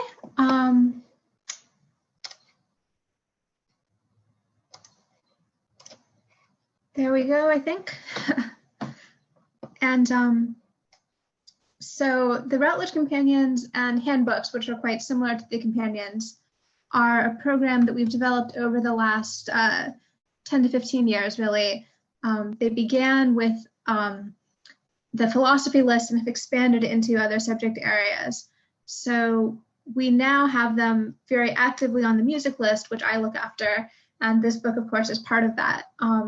So what are the Routledge Companions? They are large edited volumes, as I think many of you are aware, having contributed to this one, typically with at least 25 chapters, often 30 or more. The goal of these books is to encompass a subdiscipline or key topic in a comprehensive way that is up to date with the current state of the field. So they would aim to have a very wide reach in terms of the contributors and methodologies and concepts, being covered within the volume. And the idea is that they would serve as a go-to reference for anyone coming to that subdiscipline or field topic issue for the first time as a researcher or a grad student, or who wants to just stay abreast of the current state of the field. So we do them on a variety of topics, and I'm really excited about the pedagogy-oriented volumes that have such a strong application, element to them, as well as the theory and research. I have a slide here where I've put a bunch of examples of a few recent publications in the handbooks and companions. The distinction between the two is not extremely sharp, but the main thing is that the handbooks tend to be a little more cutting edge, more focused, perhaps narrower, and the companions a bit more broad core areas, although they may still be dealing with very current and cutting edge research. So we have things like the Routledge Companion to Music Cognition versus the Routledge Handbook to Sociology of Music Education.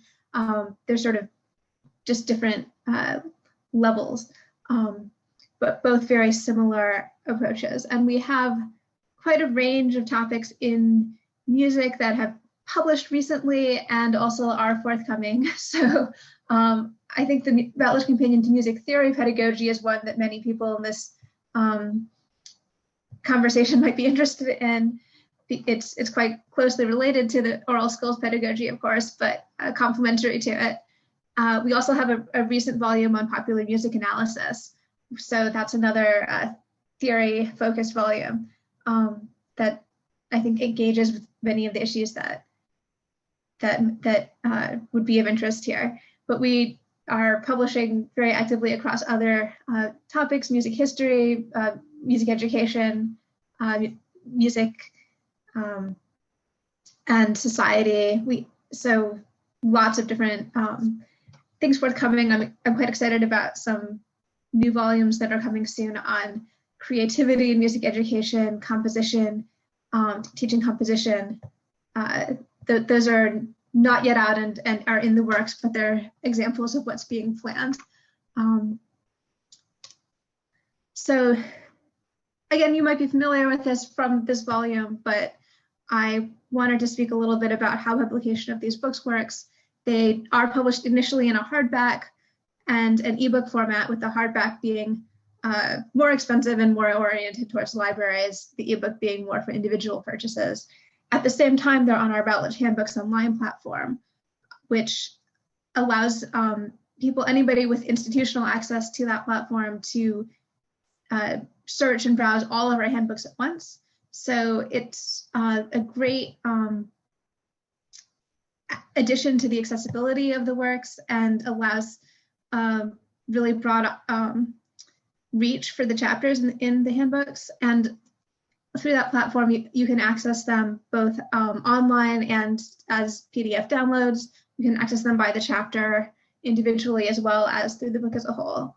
And then we do pursue subsequent publication in paperback around 18 to 24 months after the initial hardback publication, which again allows a wider reach. And in some cases, we've even seen people pick up companions as course texts, although that's not necessarily what they are designed for, so that it's not always applicable for every companion. In developing these new companion projects, some things that we would think about and that I would love to talk to anyone who's interested in thinking about a new companion about are, first of all, the concept. I think something like Aural Skills Pedagogy is a great example of a kind of perfect fit for the scope of a volume like this, because we do want it to be a broad enough topic that there's a need for a large volume of this type to bring together everything that's being done in the field around it. And we also want to be sure that there is a need there. It's not something where there are already a lot of publications that are doing this to some extent. So often topics that are kind of emergent, that have reached a point of a large amount of research coalescing around them, but maybe still haven't had something draw together all that work in a landmark way, can be great candidates for a companion. The structure and organization, we want to see the volume has section themes and a structure that are going to make it really useful and that people can use to get a grip on this field that it's covering. I would also mention having a good editor team. I've worked with a variety of different groups on companions, and I do think it's very helpful to have a team of co-editors of 2 or 3 people working together.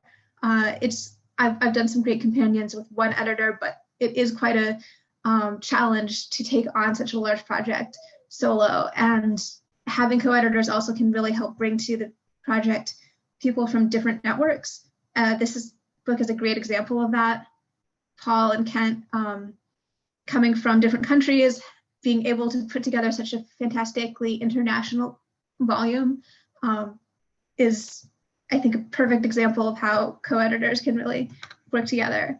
And related to that, the contributors, we really aim for the contributors in these books to fully represent the field, bring together a variety of different perspectives, different backgrounds, to have international contributors across different countries and regions, and a diversity of contributors in various ways, including more senior and more junior scholars, people from different, different backgrounds, having some gender parity in there, all of those aspects to make sure that the group of contributors is really representing what's going on and the full extent of scholarship. So those kind of all are factors that I would want to be thinking about with a new companion, and they're things that I would be eager to talk about with anybody who has ideas for new projects in this vein. I've put together a slide here that kind of summarizes the proposal process as well for companions and handbooks, and it's quite similar to the proposal process for any book. I think the key thing is that with these volumes, we are looking for, again, that plan for the structure of it, the topics that are going to go into it, and the contributors who would be invited to write. They don't all have to be finalized at proposal stage for a companion, especially because we really want to have feedback from reviewers go into that selection and structure, as reviewers might bring up particular people or particular topics that we should make sure to include in such a major survey of the field. But having a clear plan for it that reviewers can assess is also really important. So we do review all these projects on the basis of a proposal, and they would be accepted following a peer review and a review by our board. And the completion of the rest of the process of actually writing the chapters, editing them, and delivering the final manuscript would happen after that acceptance from the proposal. So that's a kind of quick overview of the program, and I probably have kind of rushed through it, but it's something that we are really actively pursuing right now at Routledge. It's a really important part of our publishing, and there are a lot of topics in music that I am interested in doing more of these volumes on, and I would be very interested to hear from anyone who is enjoyed this process of being involved in the companion to Aural Skills Pedagogy and might be interested in or have ideas for new companions as well. I think I mentioned the creativity,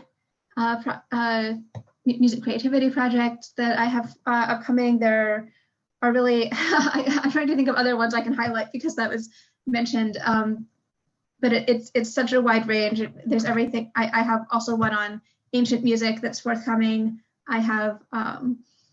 We have recent ones on things like jazz studies, the contemporary musical. It's a huge range. So I think that probably covers it. And I would love to answer any questions people may have about the companions and handbooks, or speak further by email. Thank you so much for that. What a brilliant insight into the process. I think we've got a couple of minutes there, and you said the topics that you're interested in, but actually it's pretty much anything, isn't it? As long as it has that wide range, has the structure, and brings people together to contribute to the field. And I think also that you've given your email address there is also wonderful, because for many of us, it's not until you're involved in the process you actually understand just how friendly a publishing house can be. Or that might have just been Kent and I's experience. Are there any questions for Jean at this point? Is it to start with those creative ideas going? I'm sure cogs will whir after this. And actually what we'll do is, we are recording this presentation, and it's going to be hosted on your YouTube channel. I think there's a case of spread the word and just know that there's somebody there who is willing to listen to some great ideas. I think that's what it is. Ken, shall we move on? Should we go to our next person? Yeah, just real quickly before we do that, I just wanted to put in my plug for saying that Genevieve has been great to work with on this project. This is actually my second project working with Genevieve. She also was coordinating the textbook that I co-wrote, and she's excellent to work with. Routledge has been wonderful to work with also. So moving on, next we have Jorge Costa from the Polytechnic Institute of Porto in Porto, Portugal. Beautiful city. I hope you all have a chance to visit there sometime. And his chapter is chapter 22, and it's entitled Musical Analysis and the Reconstruction of a Habitus of Listening. Good afternoon. I can share a PowerPoint. Yeah.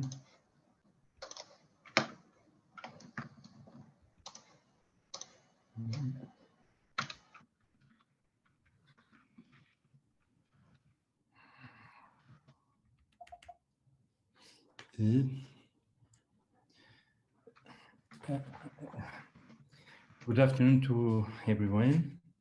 My name is Jorge Costa, and I'm music professor of oral training and music theory in the Music and Drama Department of the School of Education of the Polytechnic Institute in the city of Porto in Portugal. I would like to address my first words to Kent and Paul to congratulate them for the wonderful work done with this book, especially in a difficult time like the one we live in today, and to thank them for the huge tolerance that they have with me, helping me with the English writing of my paper. And I would like also to send my congratulations to all participants of this book, and to thank you all for letting me be here today with you. For me, participating in this oral training adventure, surrounded by so many authors that I often use in my classes, is an enormous privilege and an exceptional academic and professional achievement for me. Some brief words about my chapter.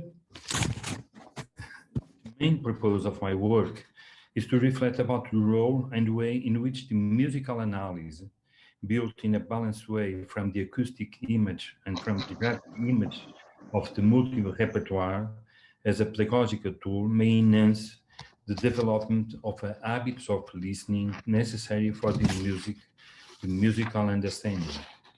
It is my belief that one of the most effective pedagogical methodologies for teaching oral training in music theory are based on the idea that musical analysis is primarily an auditory skill being constructed from sound itself, and in the second moment, an interpretation skill of the musical symbols in the context of an inner awareness of the sounds and of the meanings that they represent.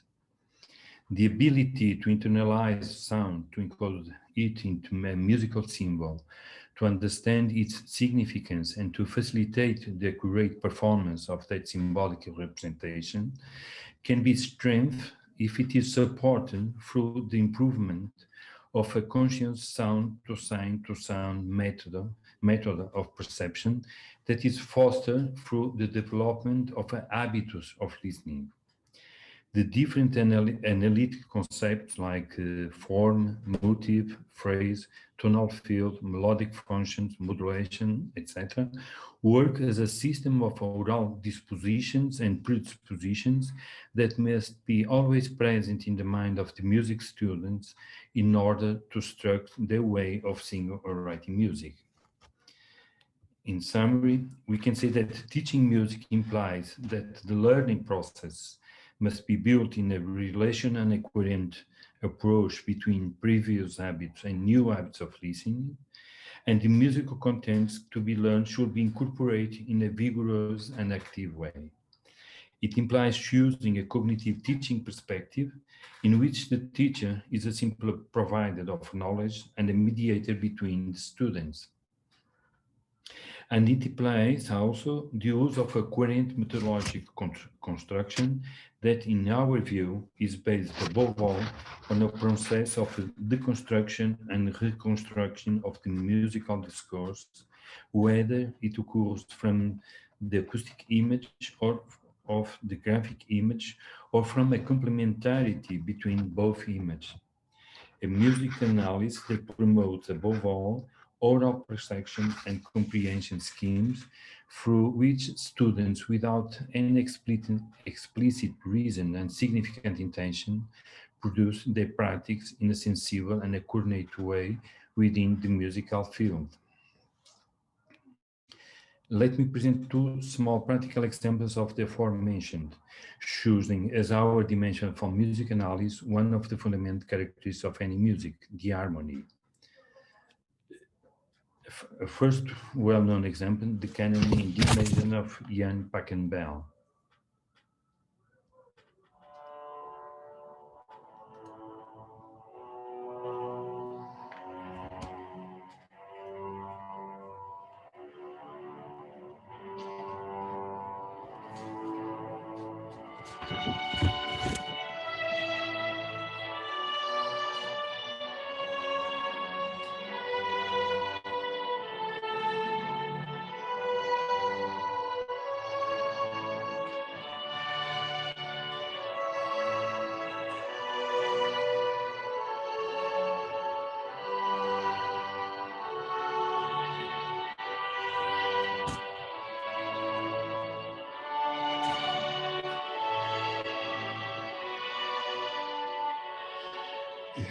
Considering the harmonic dimension of the musical example, you can listen a well-defined harmonic tonal measure field, a harmonic tonal measure field that is supported by sound aggregates with 3 or 4 sounds constructed over the different notes of the major scale. These sound aggregates are organized in a dependent interrelationship because some of them are tonally more important than others. Mhm. They move harmonically between moments of tension and distension. They assume a specific harmonic function in the harmonic field, like tonic, dominant, etc. And they move in a typified harmonic sequence. First 5, 6, 3, 4, 1, 4, 5, and another 1. The musical example performs an authentic harmonic termination, and the harmonic field uses always the same harmonic support structure without any kind of modulation or tonicization. A second example.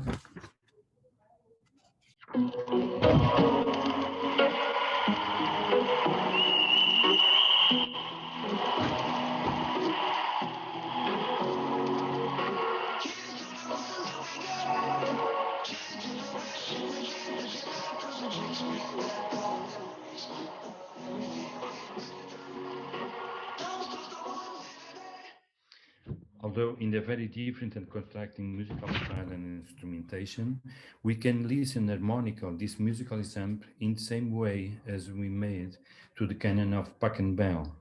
We can remember and transfer our harmonic habits of listening, construct from a music analysis from one example to another. Thank you for your attention. All right, thank you, George. This chapter, I think, is very interesting in a lot of ways. And one of the things that I find interesting, I feel like I'm kind of hitting on a theme that I've talked about earlier, is what you advocate for is a methodology where students really become aware of their intuitions, their analytical intuitions, and their biases, the things that they assume about music before they go into an analytical project. But I also think that that this method, it helps to teach students to be aware of and look for their blind spots analytically. What are the things that they don't think about? And I like to, one of my favorite phrases is, we don't know what we don't know.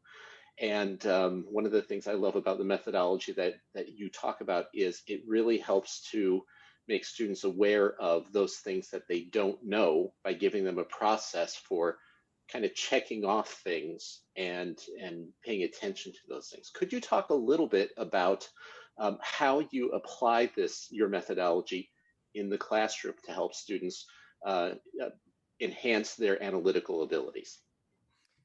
I hope I can explain. I'm going to try. My first point is to think that a student doesn't have to guess everything that he can hear. I put in fact that if I give to the students ways of thinking, to have habitus of making things, they can make a quick way to arrive to listen some things that we don't listen. And sometimes if they have tools like the music and analysis that can permit a student say, when I hear a phrase, the termination is, for instance, in a suspensive mode, in a dominant mode, I don't have to hear all the notes of a scale. I have to hear the notes of the dominant tone, the tone that is written. So what I try what I make with my to give only some steps that they can make a way that I suppose that is more easier by having in the mind facts that can appear in that kind of music. And it's what I try to make with these kind of things. I don't know if I explained correctly what you want. No, that's good. You talk a little bit also about the sort of the pathway towards analysis, talking about how you go from sound to sign back to sound. Could you talk a little bit about what are some of the challenges that you see students having in that methodology, going from sound to sign first, and then turning that around, going from that sign back to sound again.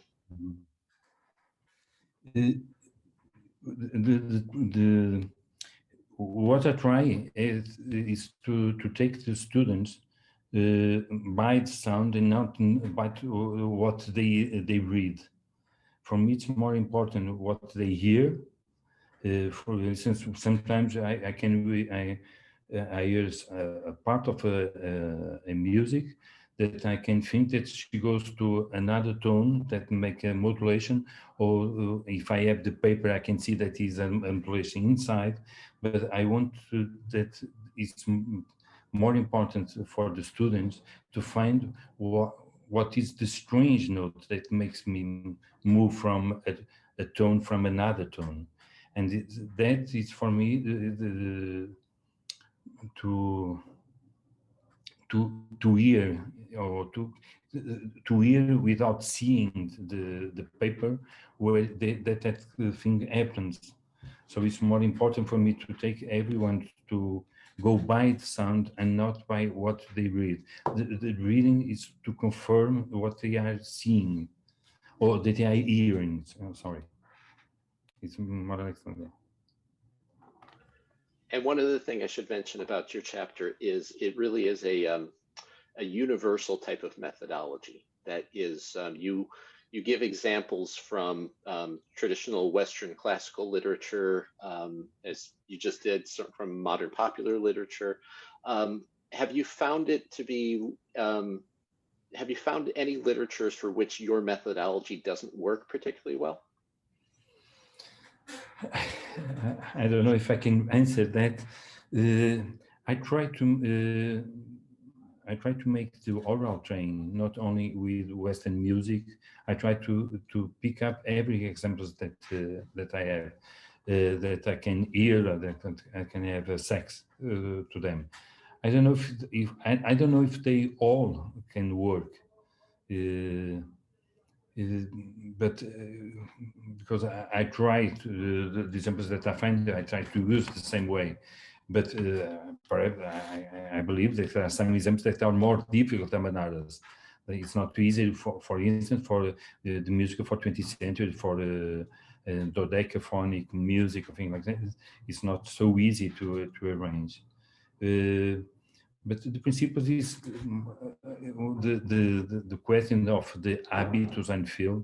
I pick up from a sociologist that is Pierre Bourdieu, that used on the social practices that we make in our everyday. So I try to bring to the music this kind of social practice that helps us to hear or to hear, all the music. For instance, the two examples that I put, because it's more easy for students, the new students, to think about the memories of Maroon 5 that is near them than the canon of Pachelbel. So they are most similar in the harmonical, the way they work. Okay. All right, thank you. Obrigado. And now I'm going to turn it right back over to Paul. Thanks, Ken. Thank you for that. So now we turn to Nathan Lamb. Now, Nathan is chapter 23 in the volume and is about do and la based minor solfege towards conceptual and interdisciplinary reconsiderations. Nathan is from the Massachusetts Institute of Technology. Nathan, this is all yours. Thank you very much. Thank you, Paul and Ken, for convening us and for putting this all together. Thank you so much. All right, hopefully you can all see my PDF here. So this is really about finding common ground in this solfege debate. Depending on what music school you went to, the same scale, this D minor scale, might be sung in 3 different ways. It might be sung like this: re, mi, fa, or do, re, mi, or la, ti, do. And I think this coexistence of 3 different systems is really non-trivial. However, scholarly discourse surrounding this usually is framed in terms of efficacy, basically, which one's better than the other. Usually this gets quite heated. So Murphy, in commenting on La minor, he says the student is asked to hear La as an inactive tone, and still worse, as a key center. Such a procedure is contrary to oral perception psychology and common sense. Okay, and Houlihan and Taka, who are authorities in Kodai method, they say what matters to these theorists is how well a given solmization system conforms to a predetermined do-based minor theory. Theory wins and music students lose. So they are referencing Roman numerals, right? Scale degree theory. So what I see kind of reading through these debates is really a kind of lack of framework to discuss the relationships between solfege systems. And perhaps more fundamentally, it's a lack of theoretical basis for discussing La minor. So this is where this kind of essay steps in. So let's try and do a little quiz to assess the kind of understanding of La minor. Let's see if we can all kind of fill in these blanks. Fixed do maps solfege syllables onto fixed pitch, all letter names. So do equals the letter C, which is a shorthand for fixed pitch, right? I did given hertz roundabout there.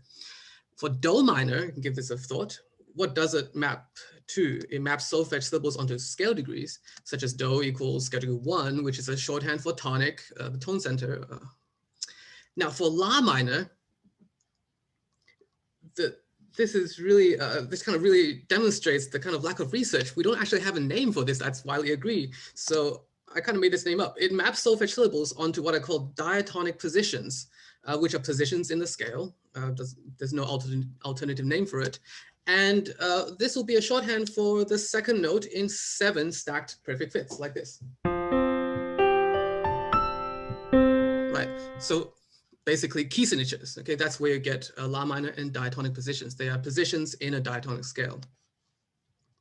So with that kind of knowledge, we can approach some of the very frequent arguments for do minor, which is that do minor reinforces scale degree function. Therefore, it's the best solfege. And it kind of makes sense, right? If you have a lot of these 5/1 cadences, in La minor, you would have 2 different sets of syllables, mi la or so do, but in do minor, you'll get the same syllables.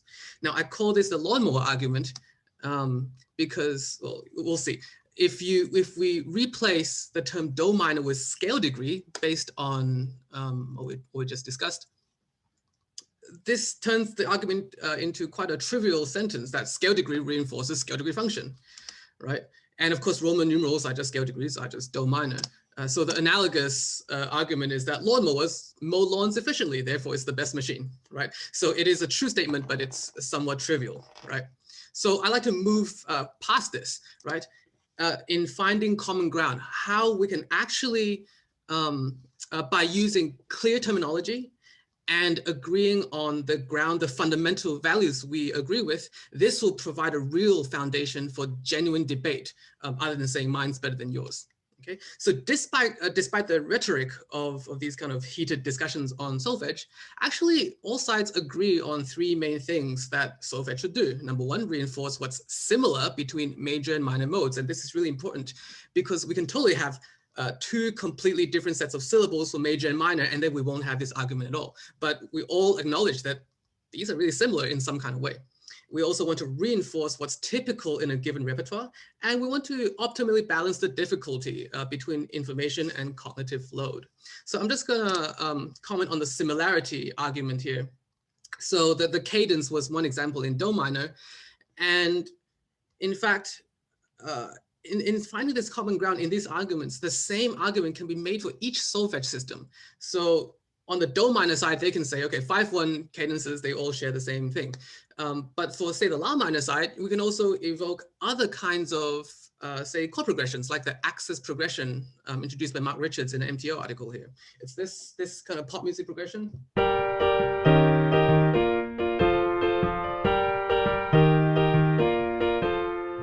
So it could be heard as either in major or the relative minor. So in do minor, you would actually have 2 sets of syllables, but in La minor, you would only have 1, right? So no one really wins here in this similarity argument because you can cite examples that really support both kinds of solfege. So to these 3 arguments, similarity, difficulty, and typicality, in this chapter, I also add my own argument, what I call the essentiality argument, which supports the solfege that is essential in defining a key. So keys are really important in tonal music. And in fact, all three solfege are essential. So we can actually define a key as composing of only solfege systems, fixed do, la minor, and do minor. So let's say the D minor example I gave you, we can define that as the fixed pitch D, la minor la, and the do minor tonic. So D, la, and tonic. And I can show you why these are all essential, because if I take any one of them out, you lose the definition of D minor. So if I only have D la, I get a one flat key signature, but no tonic. Don't know where the tonic is. If I take D and scale degree 1, I know that D is a tonic, but there's no key signature, right? It could be D major. It could be like a Stravinsky just in D without any key signature. And if I take the D out, I get la and scale degree 1. That fixes the minor mode, but there is no fixed pitch. So we really need all three to define a key, right? So in other words, all solfege are equally important in defining a key. And also individual notes in a key also have the same structure. So this is something new that I published after the book got sent in. So if you want to read more about this, this definition is a diatonic spelled pitch class in the latest article in Journal of Music Theory. So just show you one musical example to show that how all three of these solfege are actually somewhat independent of each other. This is from Schubert's Piano Sonata. And right before the recapitulation, you get this little passage.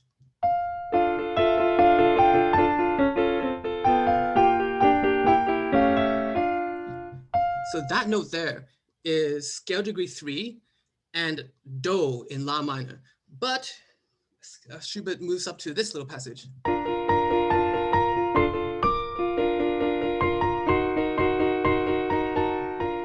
So you can see the fixed pitch moves from F to B flat.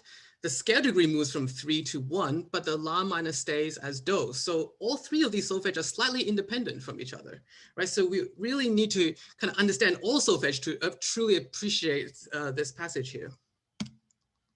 So where do we go from here?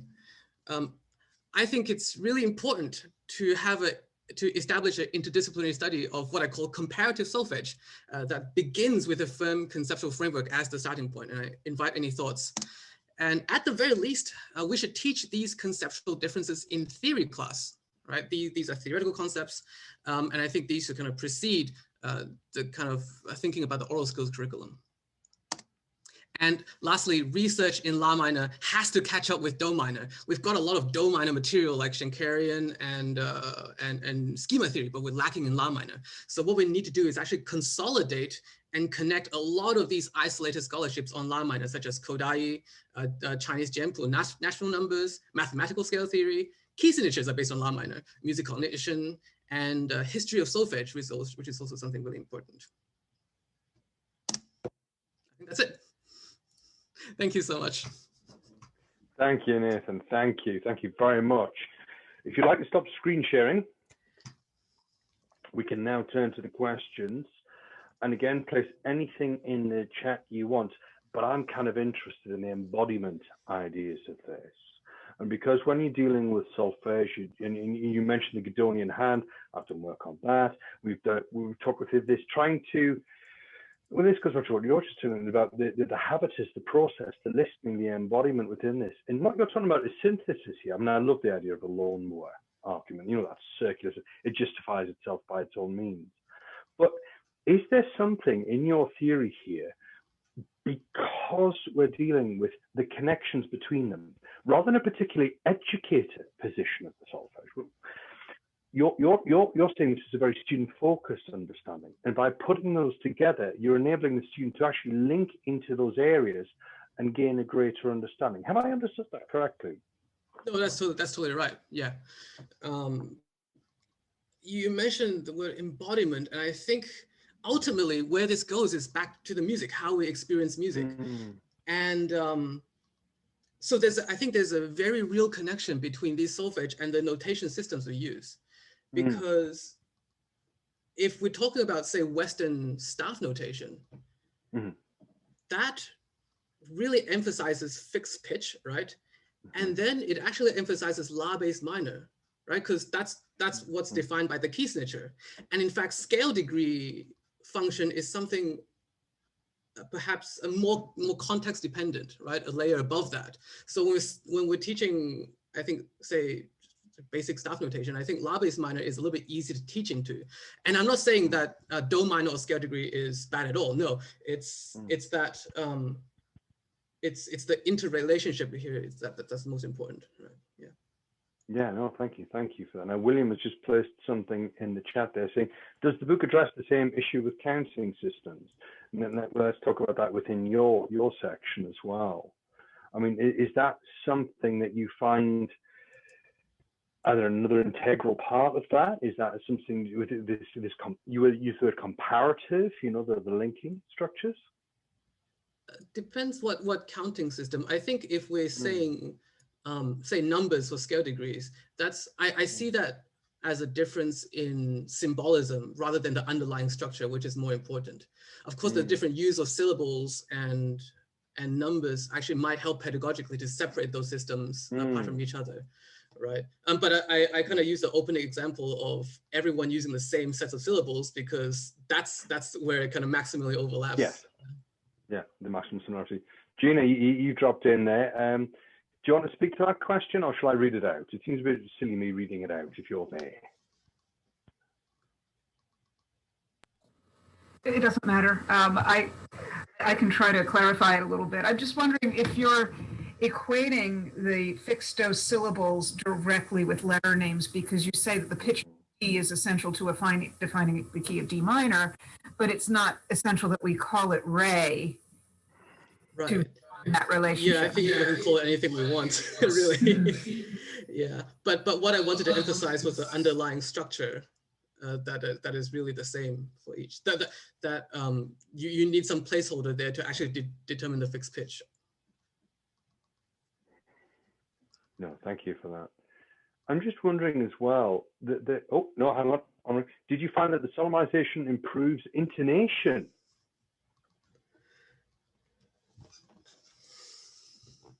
I don't think I have good intonation to start with. That's a hard question. Oh, I love the honesty. I hope I do. Yes. It's intriguing though, this part of those that practice the solfege system and those that are comfortable with the hand gestures and those that then seem like some sort of mystery of air traffic direction. There's something in that, isn't there, between becoming comfortable with a set of describers that shall I be controversial, Kent? Shall I go for it? Yeah, go on, let's go for it. Does it really matter what you call it? As long as you can then synthesize that understanding of it, you know, you're making that connection that becomes meaningful to it. So, you know, what you said rather flippantly earlier, I completely agree with you. It doesn't really matter what you call it. As long as that connection is made between the symbol and the sound and the sign come together to have that value. Oh, William's gone.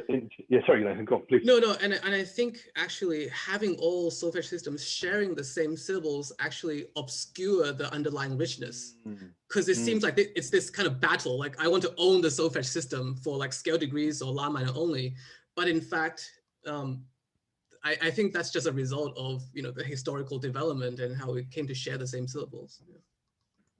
Yeah. Absolutely. William, yes, interest for a singer is a technique problem. Yes. Toby, I found that it improves when the singer is grounded in the tonal context. That came up earlier in the conversation as well. You know, we have talked about that they're representing to understand that. Nathan, I just want to say thank you very much. Really enjoyed that, very deep. And I'm going to now pass to Kent. All right, and so now we're on to our last presentation from authors of the book, and then after this, of course, we're going to have our roundtable discussion. And the last chapter is by Nathan Fleschner and Trevor DeClercq. Nathan is from University of Tennessee at Knoxville, and Trevor is at Middle Tennessee State University, and they're talking about the technology side. And their chapter title is Chapter 28, Technology Inside, Outside, and as the University Aural Skills Classroom. It's thinking about it. It's really wheel of doom. Okay, here we go. Our chapter focused on a philosophical discussion of what technology means for the aural skills classroom, ponder some of the pros and cons of technology in aural skills instruction, and reflects on our experiences with technology inside, outside, and even as the aural skills classroom, we took our organization from the collection's own title. In doing so, it focuses on the following concepts within each category: gamification for inside the classroom, assessment for outside the classroom, and pragmaticism for as the classroom. First, inside. In an era where Zoom and iPads are ubiquitous, technology inside the classroom seems potentially obvious. Rather, we focused on Aural Skills adjacent software and the idea of gamification, a rising pedagogical trend in many fields. I say Aural Skills adjacent because much of this is not explicitly marketed for Aural Skills classrooms. Beyond the traditional use of software to aid in Aural Skills practice and assessment outside the classroom, a topic I'll talk about in a second, there is an increasing number of games that involve music composition, dictation, improvisation, and other Aural skills as active components of their gameplay. Some Aural Skills instructors have incorporated these into their classrooms. Auerbach has used the popular video game Dance Dance Revolution in his upper level Aural Skills classes. Richardson and Ken have done something similar with Guitar Hero and Rock Band. These authors and other studies, such as one done by Ethan Hine, report the benefits of kinesthetic movements with Aural Skills, the disruption of the often tedious task of Aural Skills. I mean, if you're having fun, then somehow that makes it better, I think. And the introduction of non-traditional notation in many of these games, a component that can provide an alternative perspective that benefits the encoding of important concepts and skills. And non-traditional notation has come up a number of times in the discussion and is in the book. Finally, I've done several studies of music games for the iPad, such as Sequence, which is to the left and kind of hidden behind. It's a composition-based game in which players create virtual microorganisms. You can see a green microorganism there, whose bodies consist of sound waves and can be given different pitch and rhythmic riffs to perform with other organisms in their virtual ecosystem. And Circadia, a puzzle game that involves solving Aural Skills problems to progress. Such problems involve identifying intervallic relationships represented by circular sound waves emitting from a bell-like node. We also discuss more traditional Aural Skills practice and assessment apps within the classroom, which are easily discovered via search on the Apple and Android app stores. The introduction of games into the actual classroom experience can be a powerful ally in Aural Skills instruction. And I realize there's a lot going on in these pictures. We could look at some of these during the Q&A if you'd like. I have them ready to go on my iPad. It's just a matter of switching screens. Next, we looked at technology outside the classroom, and here we focused on assessment. The use of such apps outside the classroom can also be a powerful ally for the Aural Skills instruction. Any of the apps just discussed could be used for creativity and practice outside the classroom, as much as inside the classroom, but much of our use of technology outside the classroom seems to revolve around assessment. The regular evaluation of students' skills during class time presents a number of issues, including class size, the devaluation of regular practice that can arise due to lowered expectations to be called on in the next class after you've been graded during a particular class, and the drain that in-class evaluation has on other activities that might occur during class, such as group singing, guided improvisation, or, to put it bluntly, teaching. Many of us are aware of programs such as McGammet or Aurelia, which have weaknesses and benefits alike that are discussed in our chapter, some of which involve the cumbersome task of entering proper rhythmic and pitch notation into a computer without such pedagogical wonders as protonotation and other forms of musical shorthand. My co-author, Trevor DeClercq, has utilized recording performances outside the classroom to overcome some of these difficulties. Here, assessment can range from detailed comments to requiring mastery level competency, but all of these schemes require, of course, more time outside of class devoted to grading than the traditional model. And then replacing technology as the classroom. The global COVID-19 pandemic has exacerbated the need for technology, not just as an aid, but many have even briefly entertained the notion that it could become the Aural Skills classroom. Even before the pandemic, the push to increase online instruction has been alive and well at many institutions. Here, With the tip of the hat to Larry David, we curb our enthusiasm for the possibility of technology in the Aural Skills classroom. As an astronomical amount of time is spent creating any online, I should put a trigger warning for all of us who have taught online this year. An astronomical amount of time is spent creating any online material, particularly if online and asynchronous. After discussing pros and cons, we offer the compromise of hybrid models. The well-known trope of the flipped classroom certainly involves some technology in its delivery of the material at home, but its advancements are primarily pedagogical rather than technological. As Aural skills are exactly as advertised, a set of skills that require much practice to advance one's abilities, we offer the idea of using class time for the instruction of strategies for dictation and systems and techniques for singing, improvisation, and performance, omitting much of the drudgery of repetitive practice common in Aural skills classes, such as doing an in-class dictation, hearing individual students sing, or letting students improvise one at a time. The latter two activities involving a single student on task while the others observe, awaiting their turn with no immediate educational benefit. Rather, classes could be in this model once a week or even once every other week. The practice of these skills is done outside class via technology, either with individualized exercises created with an online learning management system, or using some of the computer-assisted technology presented in the previous sections of our chapter. Real-time quizzes could be given at the beginning of each face-to-face meeting to evaluate the pacing and retention of each skill. This model works especially well for experienced musicians, of course, who have little experience with dictation, and in graduate review classes where students enter the course with some pre-existing knowledge of the course activities and expected outcomes. It also frees the instructor's time for meeting with students who require individualized help on specific skills, which might be the greatest benefit of such a model. In closing, there's a lot of opportunity to incorporate technology into Aural skills pedagogy, but we might be wary of using technology for technology's sake.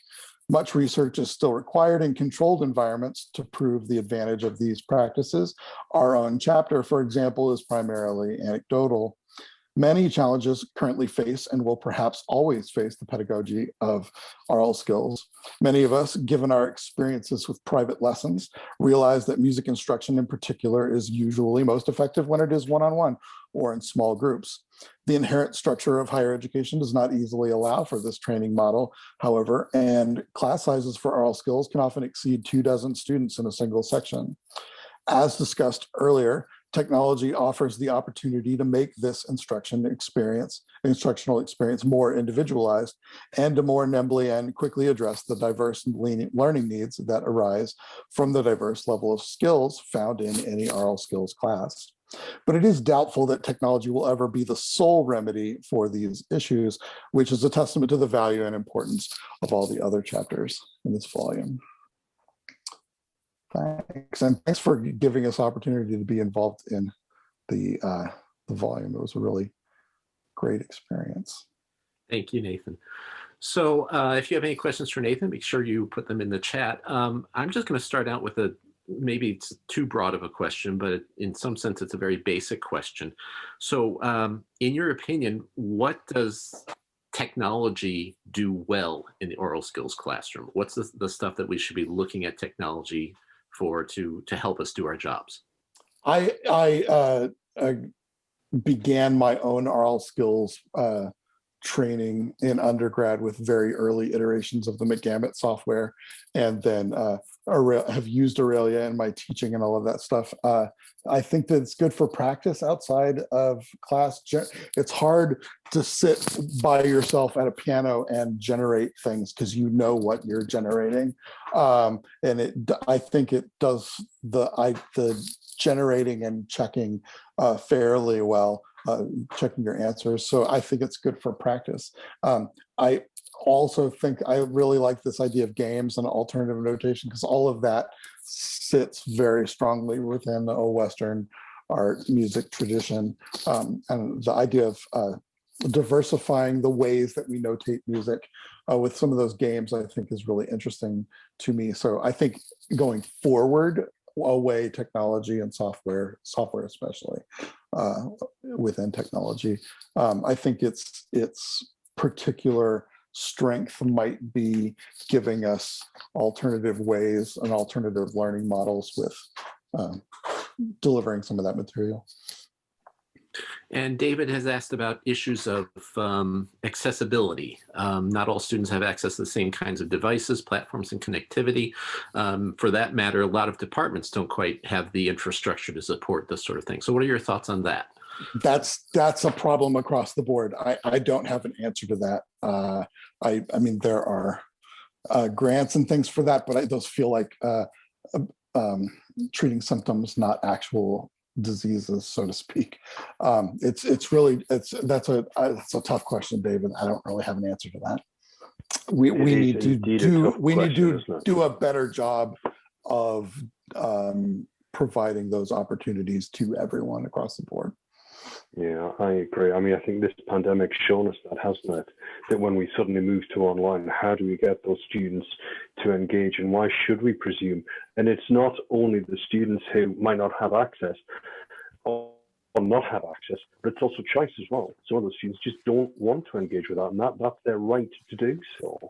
And even beyond an iPad, which is obviously a luxury, there are other luxuries that we take for granted, for sure. Here in East Tennessee, the socioeconomic range is vast, depending on where you are.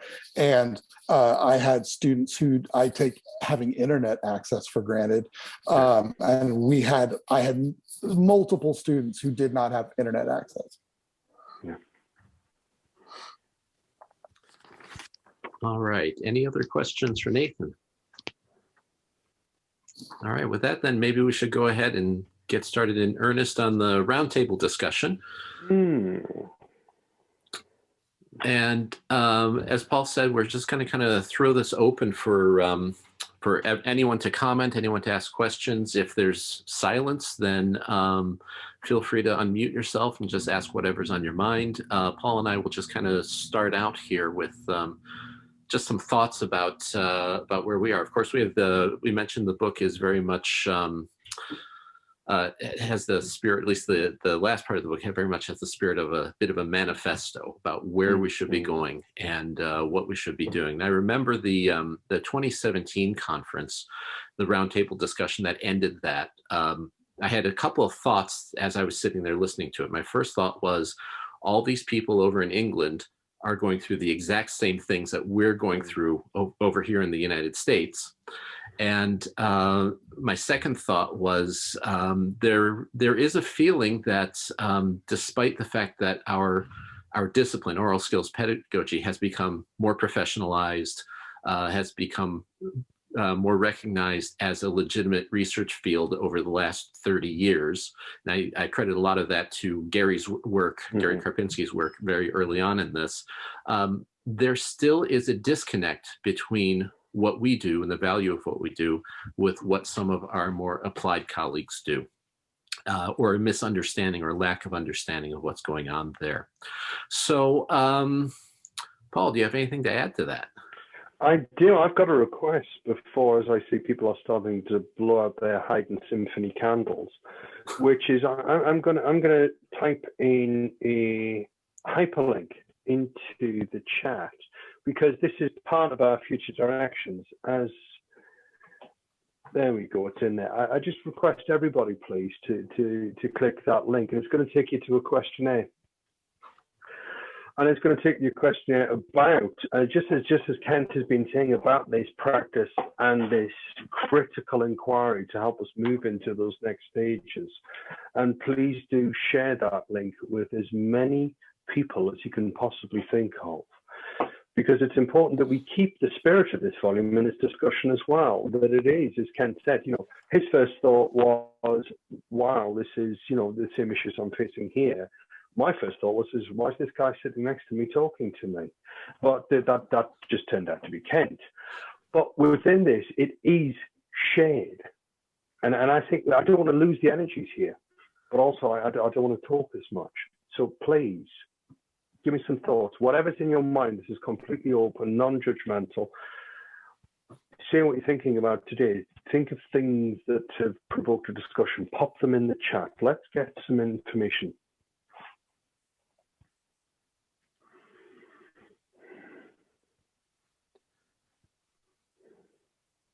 we can also take this in the direction of what have you learned over this last year with the extraordinary teaching environments that we've had to work with. I know I found that moving a class, I taught synchronously but online. So I had I spent a lot of time putting together dictation drill materials, things that would help students in the more objective elements of things. So for example, the easy things. Can you identify an interval? Can you identify a scale degree? And I found doing the more subjective elements of it were best done in person. And it was a lot more difficult because of the lack of music notation capabilities in our course management system, doing things such as teaching melodic dictation, harmonic dictation, large listening skills. A lot of that had to be sort of self-directed on a student's own time. And of course, when they're suffering as much screen fatigue as we all are, getting them to actually do the work has been a challenge I've found over the last year. So what have your experiences been moving online, partly online, fully online? And are there any elements of that you think you're going to carry on once we get back in the classroom? Gina? Well, I think I speak for probably all of us when I say that the loss of group singing was devastating for me. You teach so many things that way, and it's one of the more fun parts of class, I think, too.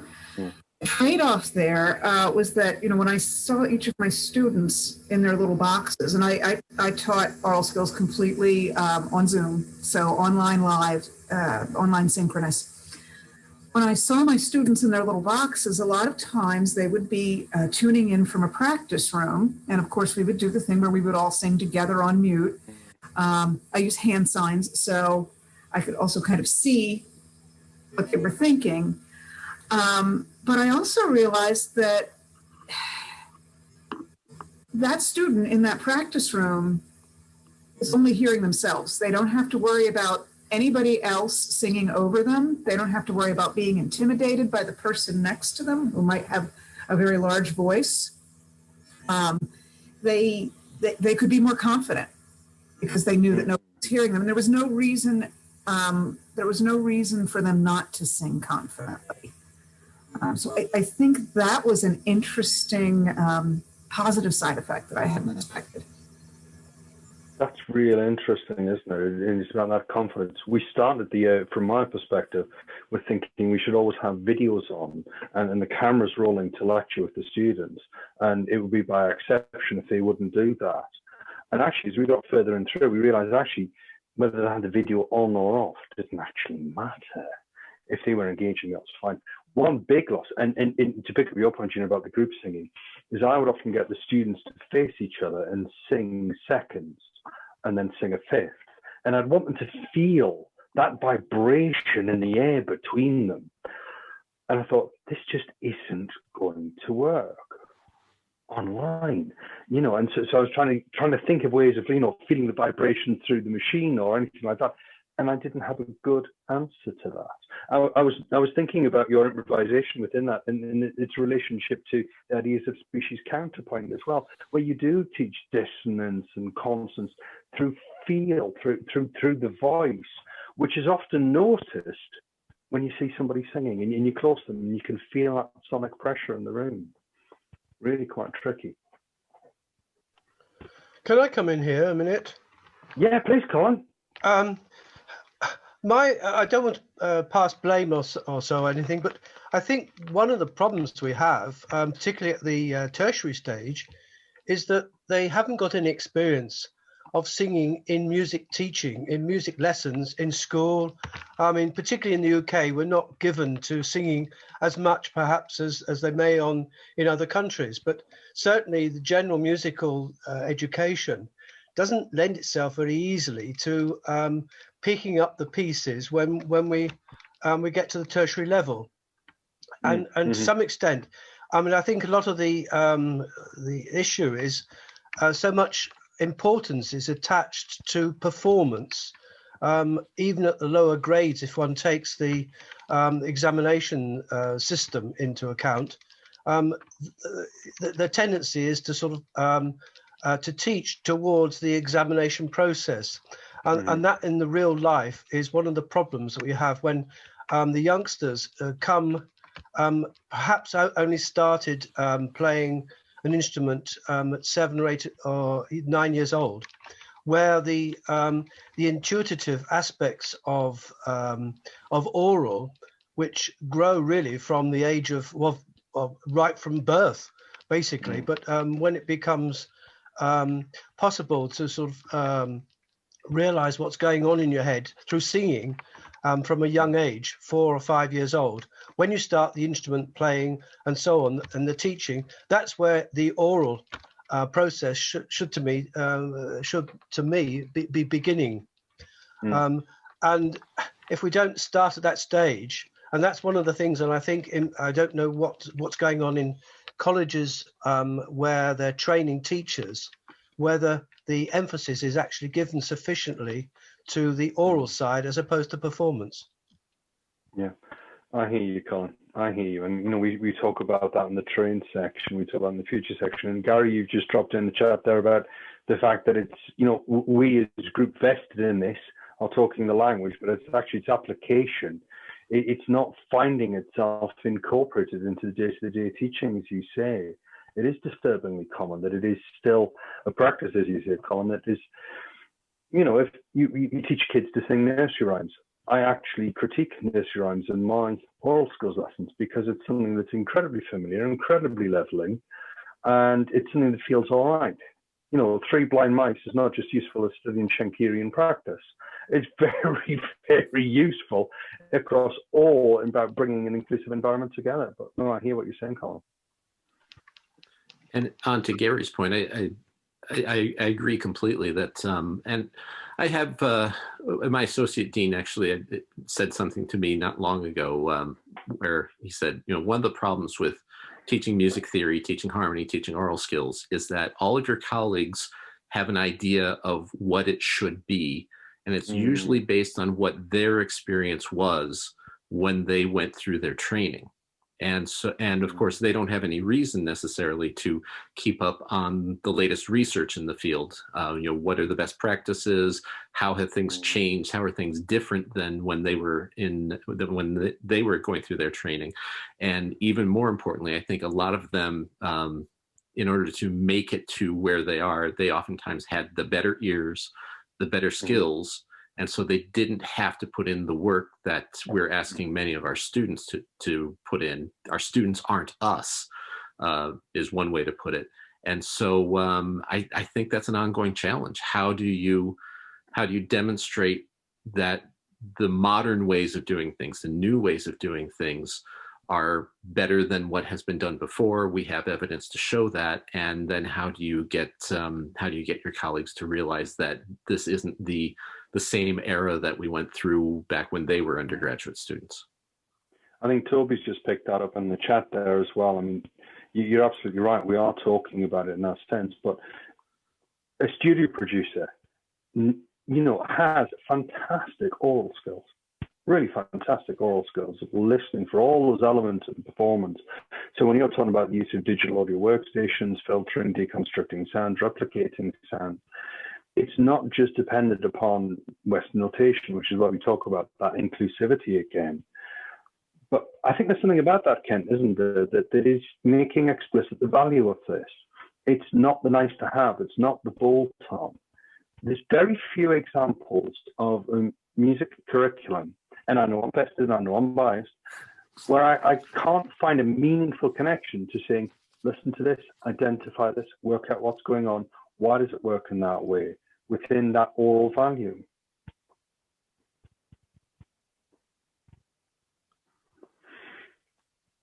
Henri's exactly right about copyright issues. Modern copyright law doesn't help us, especially when we're talking about contemporary literature, trying to stay up on the literature. There are ways that we can work around that. I think some people have found ways to do that, but yeah, the modern copyright system, at least here in the United States, is difficult to work around. Totally. And just looking at the chat here, can I just quickly ask one of them to say, Toby and Elizabeth, did you two know you were working in those sort of areas until this actual meeting today? Because it seems like there's a potential future connection for you two to have a conversation.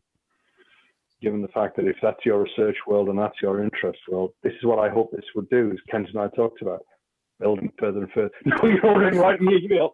Fantastic. That's what we wanted to hear. And let us know how that goes.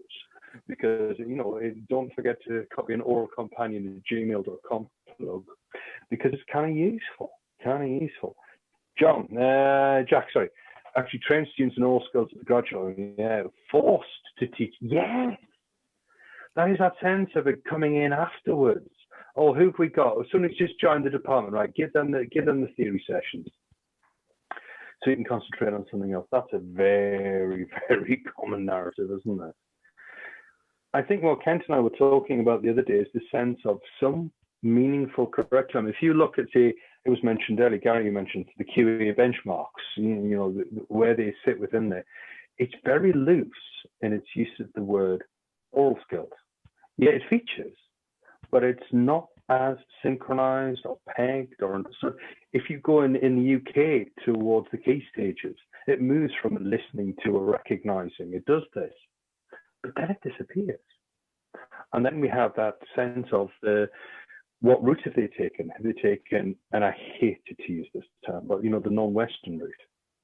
You know, we take the route where I'm a superb performer, brilliant musician, can't read a dot. How do we work that in? How do we not make them feel separate, even though they've got fantastic oral skills? So yes, what Guy said about that, of being opposed to the testing theory of oral skills, they are. It needs to be addressed at some sort of inner curricular level.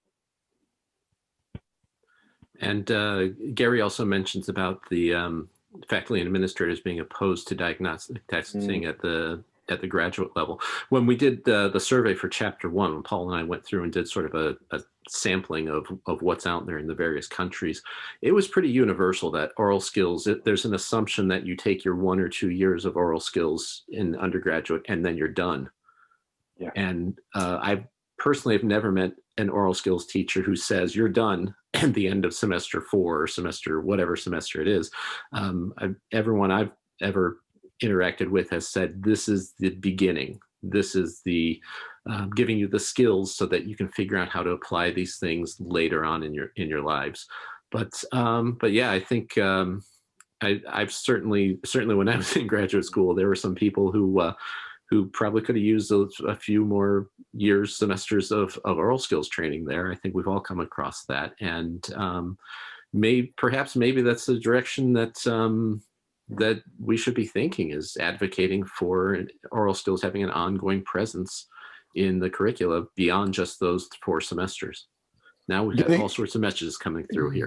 Go ahead, Nathan. Kent, getting at your comment about just oral skills at the beginning and then that's it, and also Gary's comments about the NASM thing and the graduate assessment and all that stuff. I seem to be slightly typecast over my career in teaching graduate review classes, which is fine. I really enjoy it because you're not really teaching, you're just reminding them, and that's the thing. They've already had all this material, but they had it their sophomore year, and then junior and senior year, they don't really use it a lot, and then some of them would take a break, and then they've got to take some kind of an assessment exam, and they're deficient just because they haven't used it in a lot of, I think that hole in there is a problematic. I think that's interesting. I like Wesley's point here. You know, it comes back to me and say that it isn't until after they've done it they realize the use. You know, for my sins, I used to teach a music analysis class at second year, level 5, and they all hated it, and I made sure they hated it. But actually, at the end of it, you know, post-graduation, the number of emails I received saying, "I come, now I know why I did it." And I think it's the same for this oral skills. We are teaching the lifelong skill. We acknowledge, I'm going to put my hand up. I'm still learning oral skills every day. Every day. I'm continuing. I think it has to be this understanding of it being something that is lifelong. And we interact with it at an educational level and support, but it's not a beautiful package. Paul is sorry. Go ahead, Henri. No, please. I think there's a lack of studies on motivation from the student side. Now, I had a master's student who did a brilliant dissertation or thesis, depending on which country you are, on motivation among students. Now, what was very interesting that came out of the study is that the majority of the students recognize that oral is a very important subject and that they had to do that. But there was also a lot of reluctancy because they have to overcome many hurdles. And I think this is not only in South Africa, but also across the world, that students arrive with very, very poor oral skills and also tied to that, very poor theory skills. And that is why I really like Emily Ruth Brink's term, applied music theory, although one could perhaps debate about that term. But this was a particularly insightful study that was situated in self-determinancy theory to see how much of the motivation is intrinsically and what is extrinsically.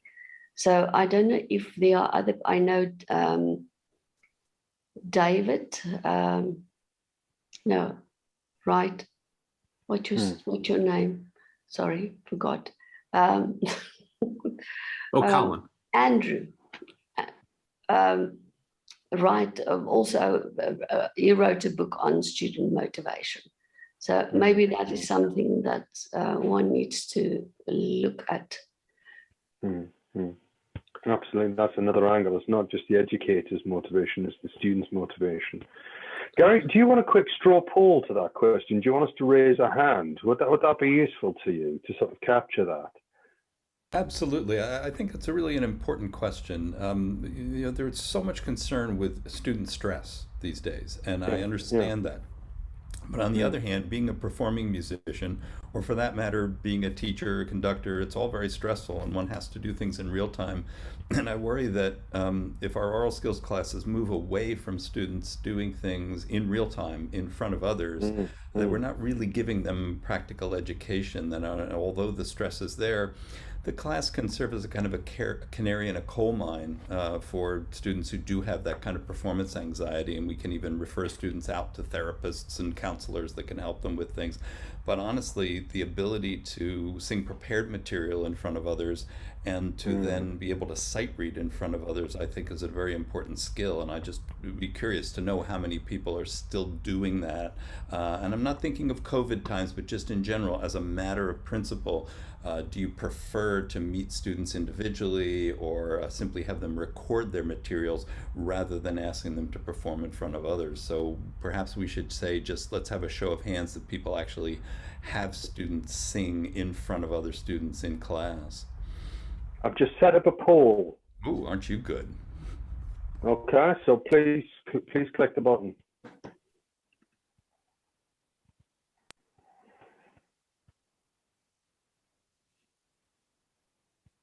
I can jump in with a qualifier on that. I definitely do that, but I stopped doing it for a grade.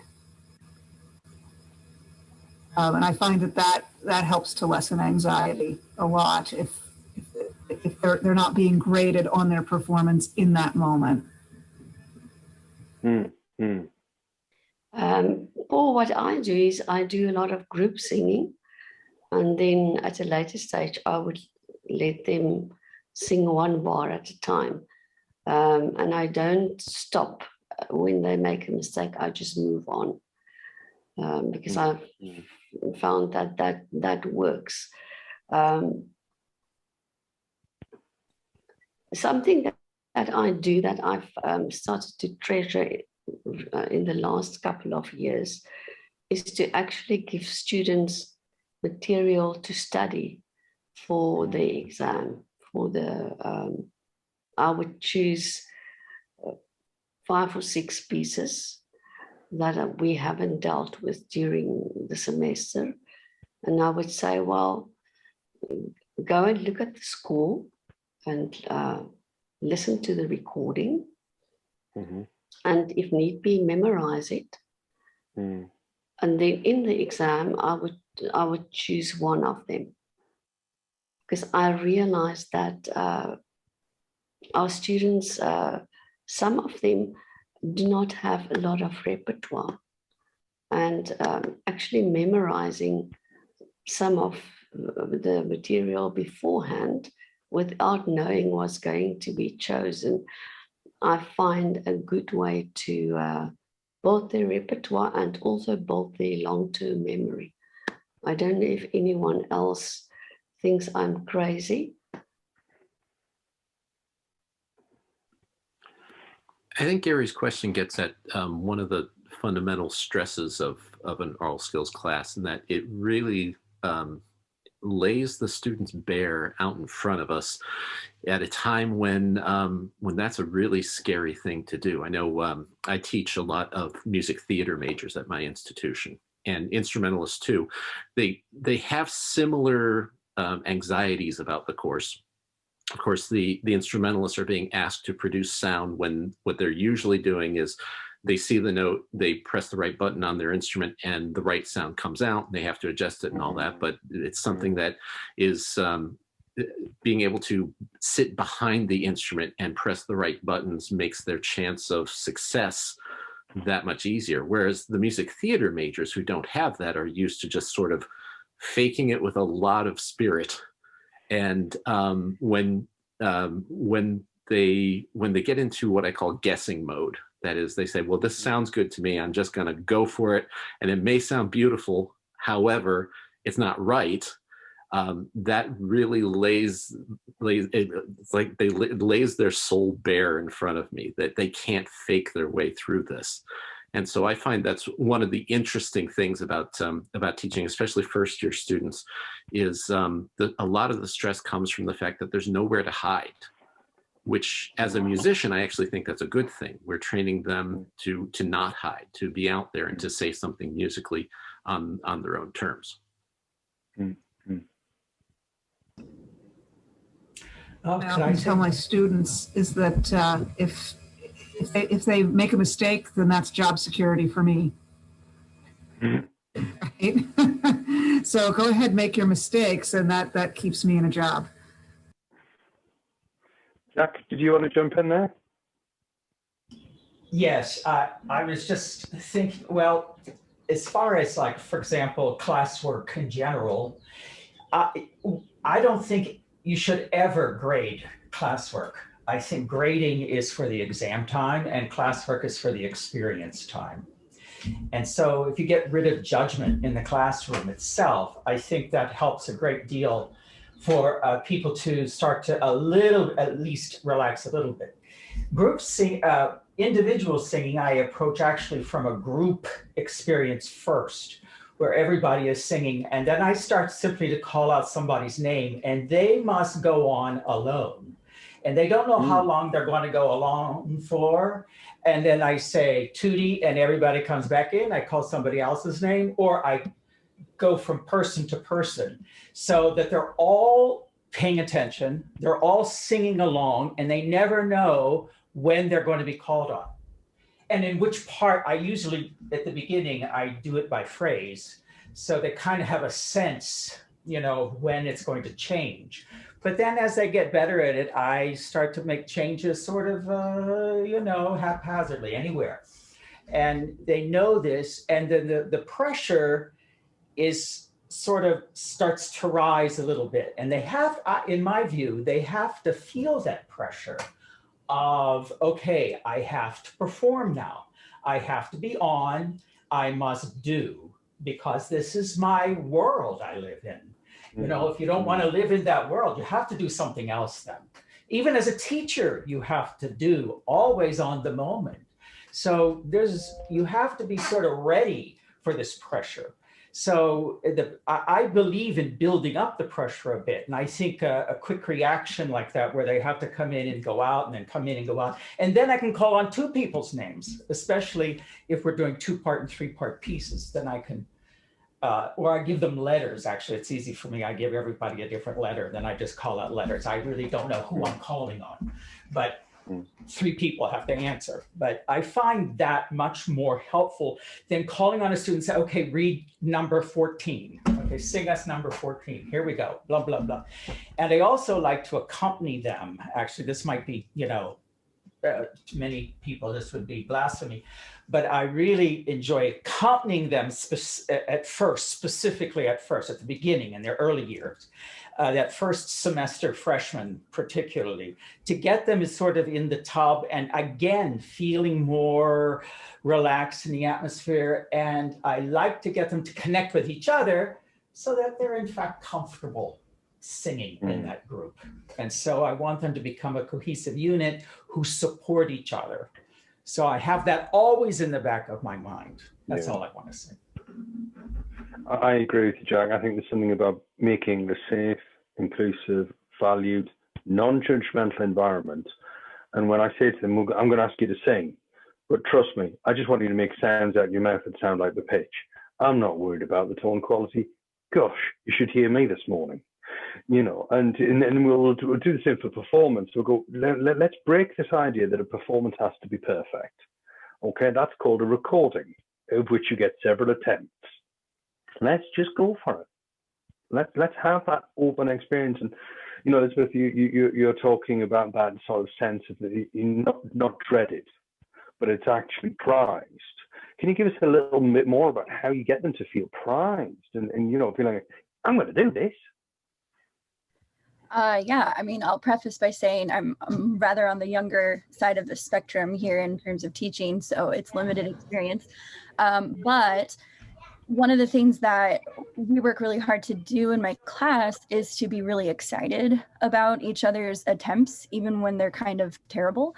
I try to make mistakes in front of my students constantly. And if I do it because it's actually a mistake, then we'll sort of tongue-in-cheek say, oh, well, I was just trying to make sure that you're okay mistaking later, that sort of thing. But in general, we get really excited about mistakes. And it sounds kind of potentially cliche, but I try to model that. And so when someone is working on something and they sort of falter, I might say, oh my gosh, you're almost there. Like, can we think about what could get you to that next note? Say they're trying to make a leap and say, Mary, could you step in and what's going to help us move this next part? And then the other thing is they kind of have started making a game of it by the time we get more comfortable, where if we're reading along, we're air detecting as we're listening to someone else. And then it's more of an excitement to say, yes, we messed up, we fumbled a bit in measure 3, but I know it's because we were thinking of fa instead of sol or something like that. And we get really excited about being able to diagnose exactly what's going on. And so that's sort of what we do. But I will say that's not going to work in an environment that isn't already comfortable with one another, or with, I don't think all instructors are potentially equipped to have that sort of, I've been told I'm quite enthusiastic as a teacher, and that's not everyone's style. And I think that lends itself into this sort of thing. No, thank you for that. Thank you indeed. And Chris, you picked up this point between creative and corrective, and Omni's jumped in with that and says yes only afterwards. Do you want to say a bit more about what do you mean by the creative and corrective, product-based and process-based?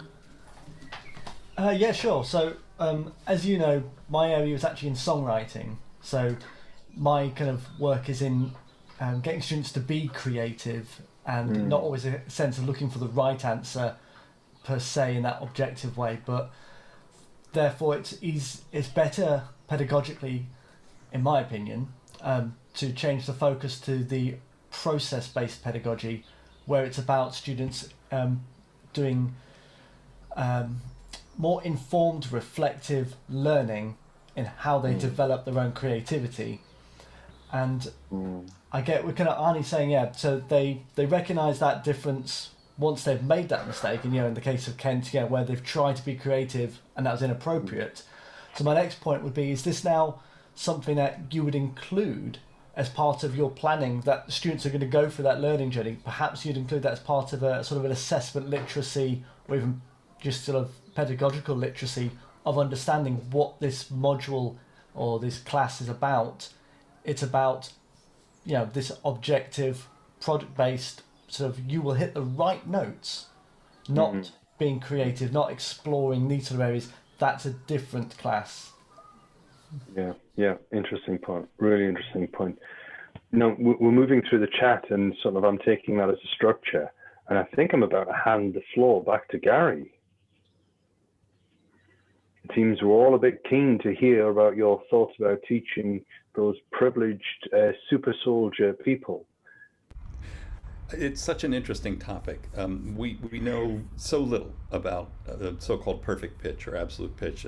Scientists use the term absolute pitch simply because perfect makes it sound like, well, you can have a really, really good pitch, and it doesn't really quite work like that.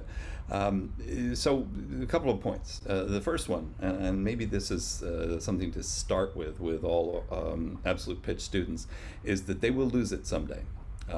Everyone does at some age, usually around middle age, usually about the time that you need reading glasses. If you have absolute pitch, you'll wake up one day and you'll hear Beethoven's Ninth, and you'll say, why are they playing that in E flat minor? No, it's D, that's fine. And 6 months or a year will go by, and then you'll go, nope, that's E flat. And you go to your piano and you play a C, and it sounds like a C sharp, and everything begins to move up. George Pearl told me when he was 90 that he was a major third off, and he had to stop listening to music. George had never learned to hear in relative pitch. He heard everything in absolute pitch. Compare him to Hal Owen, the author of Counterpoint from Josquin de Stravinsky, that I worked with him for 6 years. Out in Oregon, and Hal was 70-something when we were working together, and he had moved up about a major second, and he said, oh, I just don't use my AP anymore. I use all that relative training that I got. And so that's an important point to make. Now, to someone who's 18 years old, they'll go, yeah, that's, okay, boomer. We'll worry about that later. But it's an important point to keep in mind. The best oral skills students that I've had that have AP do both. And they have these tools in their pocket where they're hearing relative function, they're hearing tonality, they're hearing scale degrees, but they can also pull out of their back pocket a pitch when they need it. Oh, some strange leap to a chromatic note. Well, that was a D flat, and I know I'm in the key of F major, so it's going to be a flat 6, that kind of stuff. And so it's that kind of flexibility that we're looking for. Another important point about absolute pitch students is that their short-term memories are no better or worse than people without absolute pitch. And it's really quite fascinating that the limits that we're all constricted by apply to both AP people and those of us only with relative pitch. So that's something else to think about. Betsy Marvin published a really nice article about this, and I believe it was in Journal of Music Theory Pedagogy, about how to handle students with absolute pitch and things to do. So, for example, taking dictation, harmonic dictation with Roman numerals, rather than writing out the notes that they hear. And then inferring or calculating what the harmonies are from those notes. And also I'll ask students to work in proto-notation, particularly early on in the curriculum, so they're writing things out in either scale degree numbers or movable do solmization syllables. And that way then they're learning to hear function, and you're just asking them to have a tool that they're laying on top of the other work that they do and can use at different times depending upon the context. Now, Nathan asked about solmization systems, and I think that's really an important question. Currently in my own teaching, and certainly in my textbooks, I use 3, and one of the main ones is do-based minor. And numbers work parallel to that. They are functionally equivalent. And the idea there is that we're inculcating tonic function and calculating what scale degrees are from a tonic do or a tonic 1. But we also use law bass minor at certain points in the curriculum, particularly when we introduce minor mode, and also then when we deal with the modes. And I think that they're really quite useful. As Nathan was pointing out, there are certain kinds of contexts, musics which are much stronger oriented towards a collection, a diatonic collection, rather than towards tonal functions. So, for example, the motets of Lassus, which float around within a diatonic collection and tonicize. Let's say if you're in the no sharp, no flat collection, tonicize a D here, you've got a medial cadence on Dorian, and then tonicize a G, you've got a medial cadence on Mixolydian, then tonicize an E, the medial cadence in Phrygian. Why would you want to keep changing your syllables in a kind of movable do fashion? Instead, just let the do stay on whatever the major tonic would be, and your diatonic collection is being modeled by where the two half steps fall, the mi fa and the ti do half step. So a functional system, but also a collection oriented system, and I think a fixed system is also very important, and it's important not to have the two confused. So if you try to go over to fixed do, then you're using the syllables for a completely different purpose. So instead, we do what most people in North America do, refer to the lines and spaces by their letter names, and we have students sing on letter names, and that's quite useful at the beginning of the curriculum when, say, we're introducing both treble and bass clefs, and so students who are trumpet players and they've never read in the bass clef, they have to read in the bass clef. Students who are trombonists, never read in the treble clef, they have to read in the treble clef. They're reading on letter names, and they're actually reading the notes as notes that way. But we also do it when we introduce the C clefs, and when we work with transposition. We have students sing on letter names in order to actually label the lines and spaces. So really all three of those systems are quite useful. Thank you, Guy. I'm also reminded by your absolute pitch story of a colleague of mine who I used to stand or sit next to, depending on what it was in the choir, who the minute we started to go downwards in pitch with the choir, that absolute pitch person went, "I'm out. I can't transpose in microtones. I don't know what's going on." You know, as you said, Gina, it's not a privilege. I was making that as a deliberate position as we go forward. Henri, you've got your hand up. Yes, I would like to echo what Gary is saying. In my experience, I often find that people with absolute pitch have superior complex, but they are often very weak in their rhythmic skills. And now I'm making a generalized statement, but this is from the ones that I picked up who rely a lot on the absolute pitch, is that they would write down the notes incorrectly and not within the correct key signature. So if we are in the key of E flat major and suddenly a D sharp pops up, then I know, okay, well, you do not understand your key signatures or tonality. So I also try to move away from absolute pitch. And I tell them right from the beginning, that does not really make you special. It's just something that you've been born with. It's like photogenic memory. The fact that you can remember a French page does not mean that you understand what is being written on that page. You can just regurgitate. Absolutely, I hear you on that sense of it, putting it into context. And Gary, I remember you giving that talk in 2017 about people as they get older, they lose their sense of absolute pitch. I think I've borrowed your story, truly cited, but I must have borrowed your story several times to sort of counter that claim of it, you know. Okay, so just chasing into the chat again, and Kent, good job. You were an editor who worked out there's 11 citations according to it. Well done for counting that. I'm trusting that you knew that just without having to look at the book. Of course, yeah. We'll go with that. We'll believe that. You know, and Gina, I thought what a powerful statement. I don't care if you can hear what the pitches are. What are they doing? That really is quite a strong position there. Oh, I like that. I like that because of the connectivity to it. We're coming towards 5 o'clock. So I'd like to invite everybody just at this point to give us a takeaway, because I often find this is a useful skill for reflection at the end of a session. Again, pop it in the chat or drop it out loud. I don't mind. What is it that from spending the time with us this afternoon that you've actually gone, yeah, I'm pleased I did that?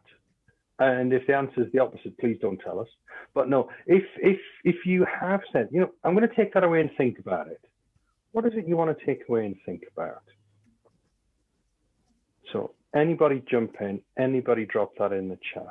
Kent, I'm going to put you on the spot, sir. Go on, you lead the charge.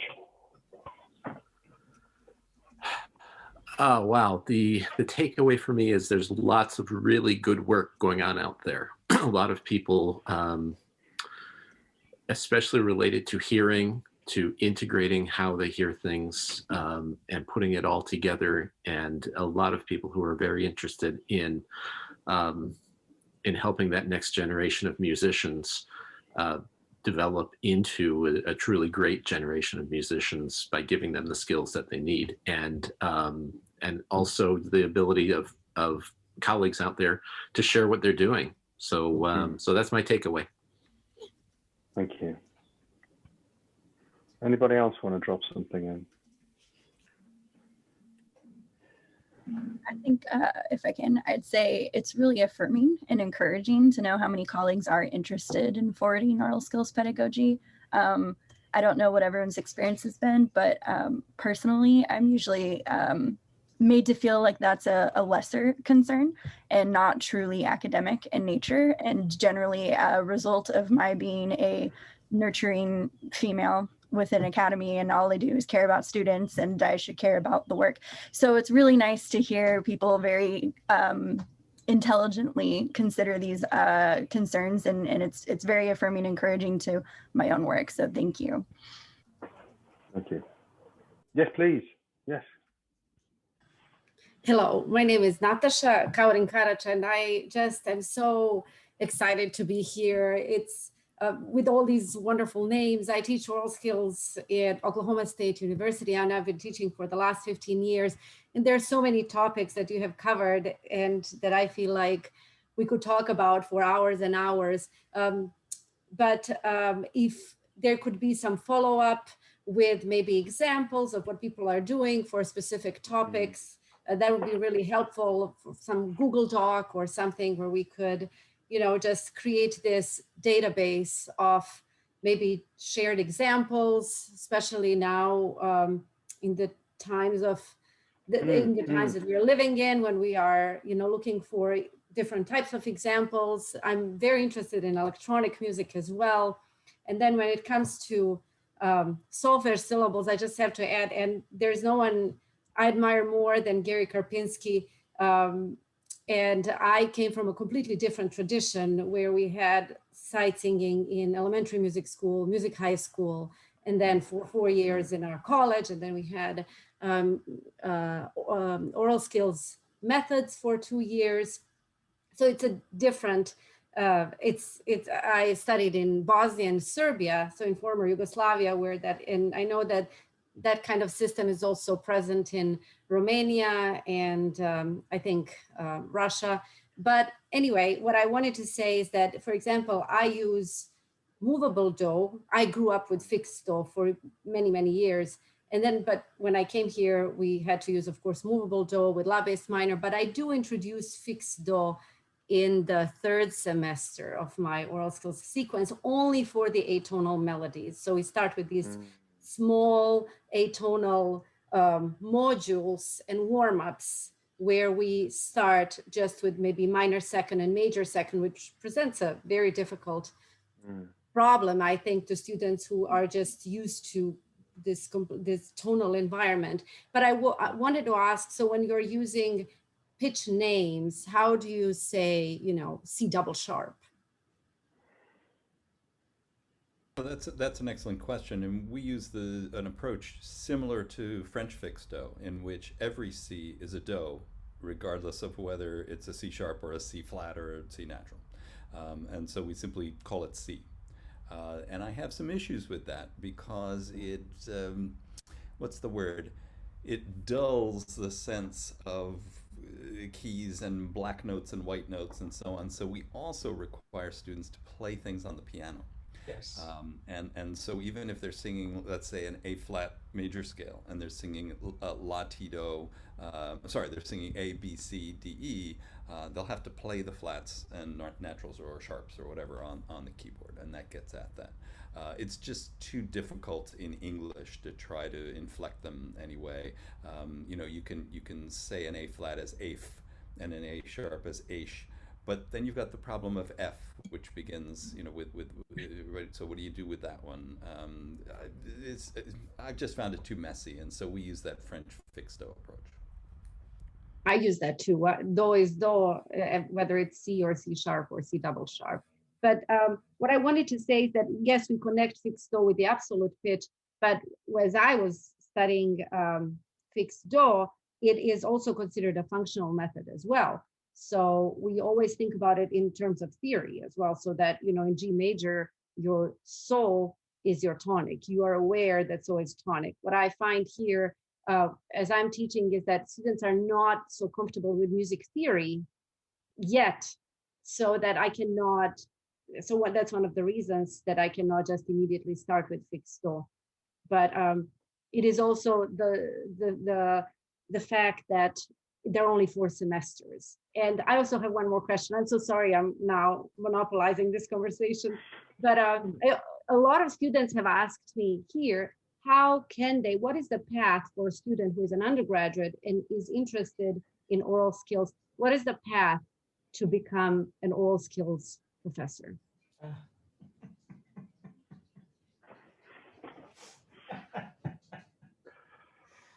Now, from a faculty perspective, be the most, I'll talk from myself, but be the most cantankerous, difficult, voice-ridden, insert your own words afterwards, so that every time somebody says, no, I'm going to squeeze you out of the curriculum, says, no, I'm going to squeeze you out of the curriculum, because I've actually got a skill that's used by musicians in the real world. Tell me about yours. So yes, how to get to the point of keeping going and keeping going. Gary, I think I've spoken for you at that point, but I'm sure you'll jump in and correct me if I'm wrong. Be strong-minded, keep the faith, and remind people the value of this.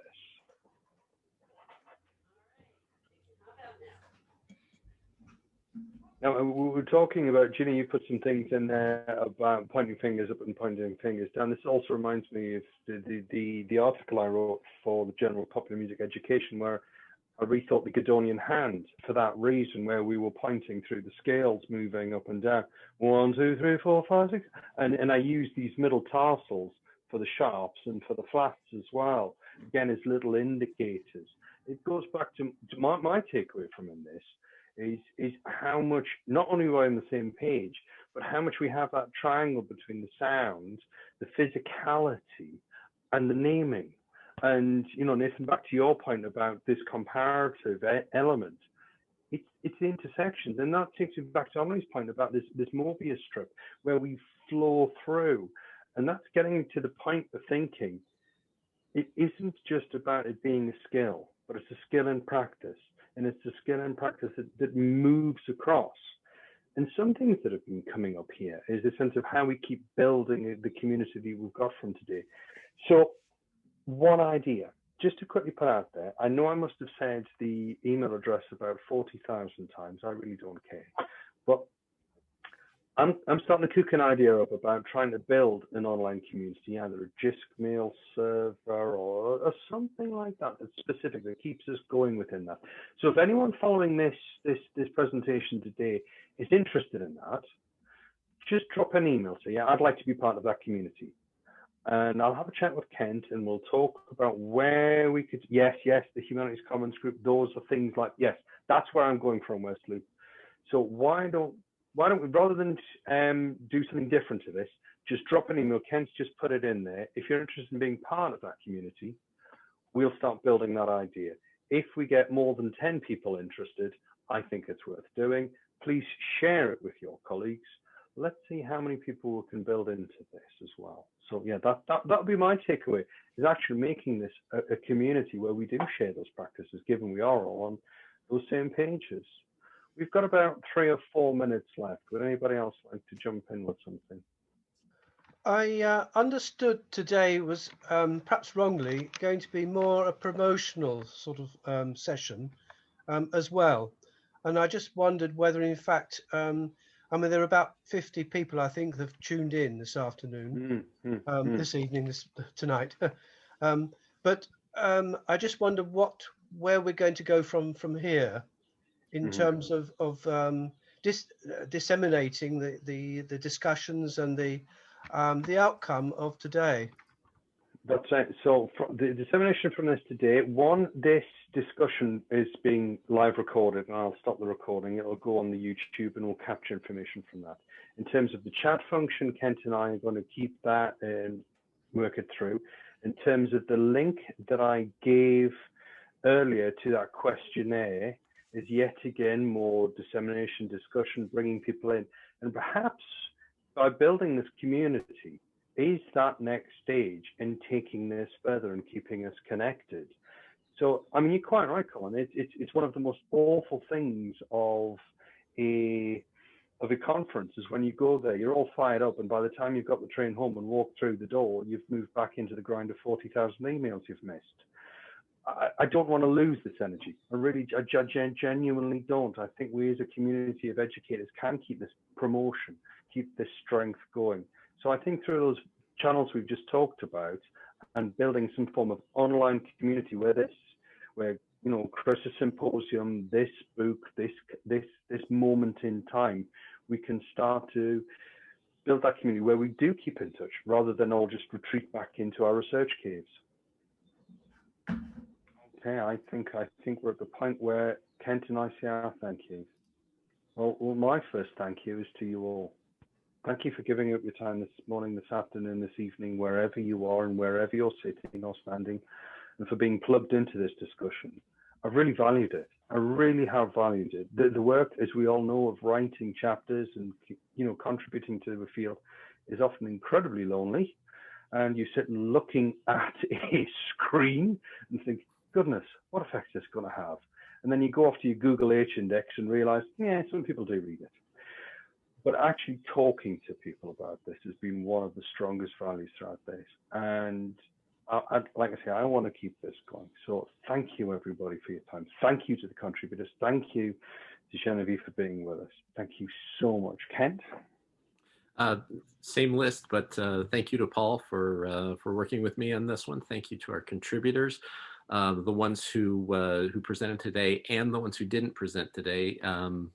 There are some great chapters in there, 20 other chapters that you haven't heard about yet that have some really wonderful things in there. And thank you to all of you for showing up today and asking some great questions and helping to rekindle this energy around oral skills pedagogy. No, thank you very much. And just as a final call, please do remember Genevieve's email address. I want you to actually bombard Genevieve with your ideas, because there's nothing finer than working with a team who actually support you. And I found that to be the case, absolutely to be the case. So if you'd all now like to remember that there's an Aural Companion Gmail, don't know whether I've mentioned that there is a link to a questionnaire. I'd like you all to please click and please fill in and please send to your colleagues. Really important. And keep in touch. Do keep in touch. Thank you all. If you'd all like to press the red button, I will now press stop for the recording.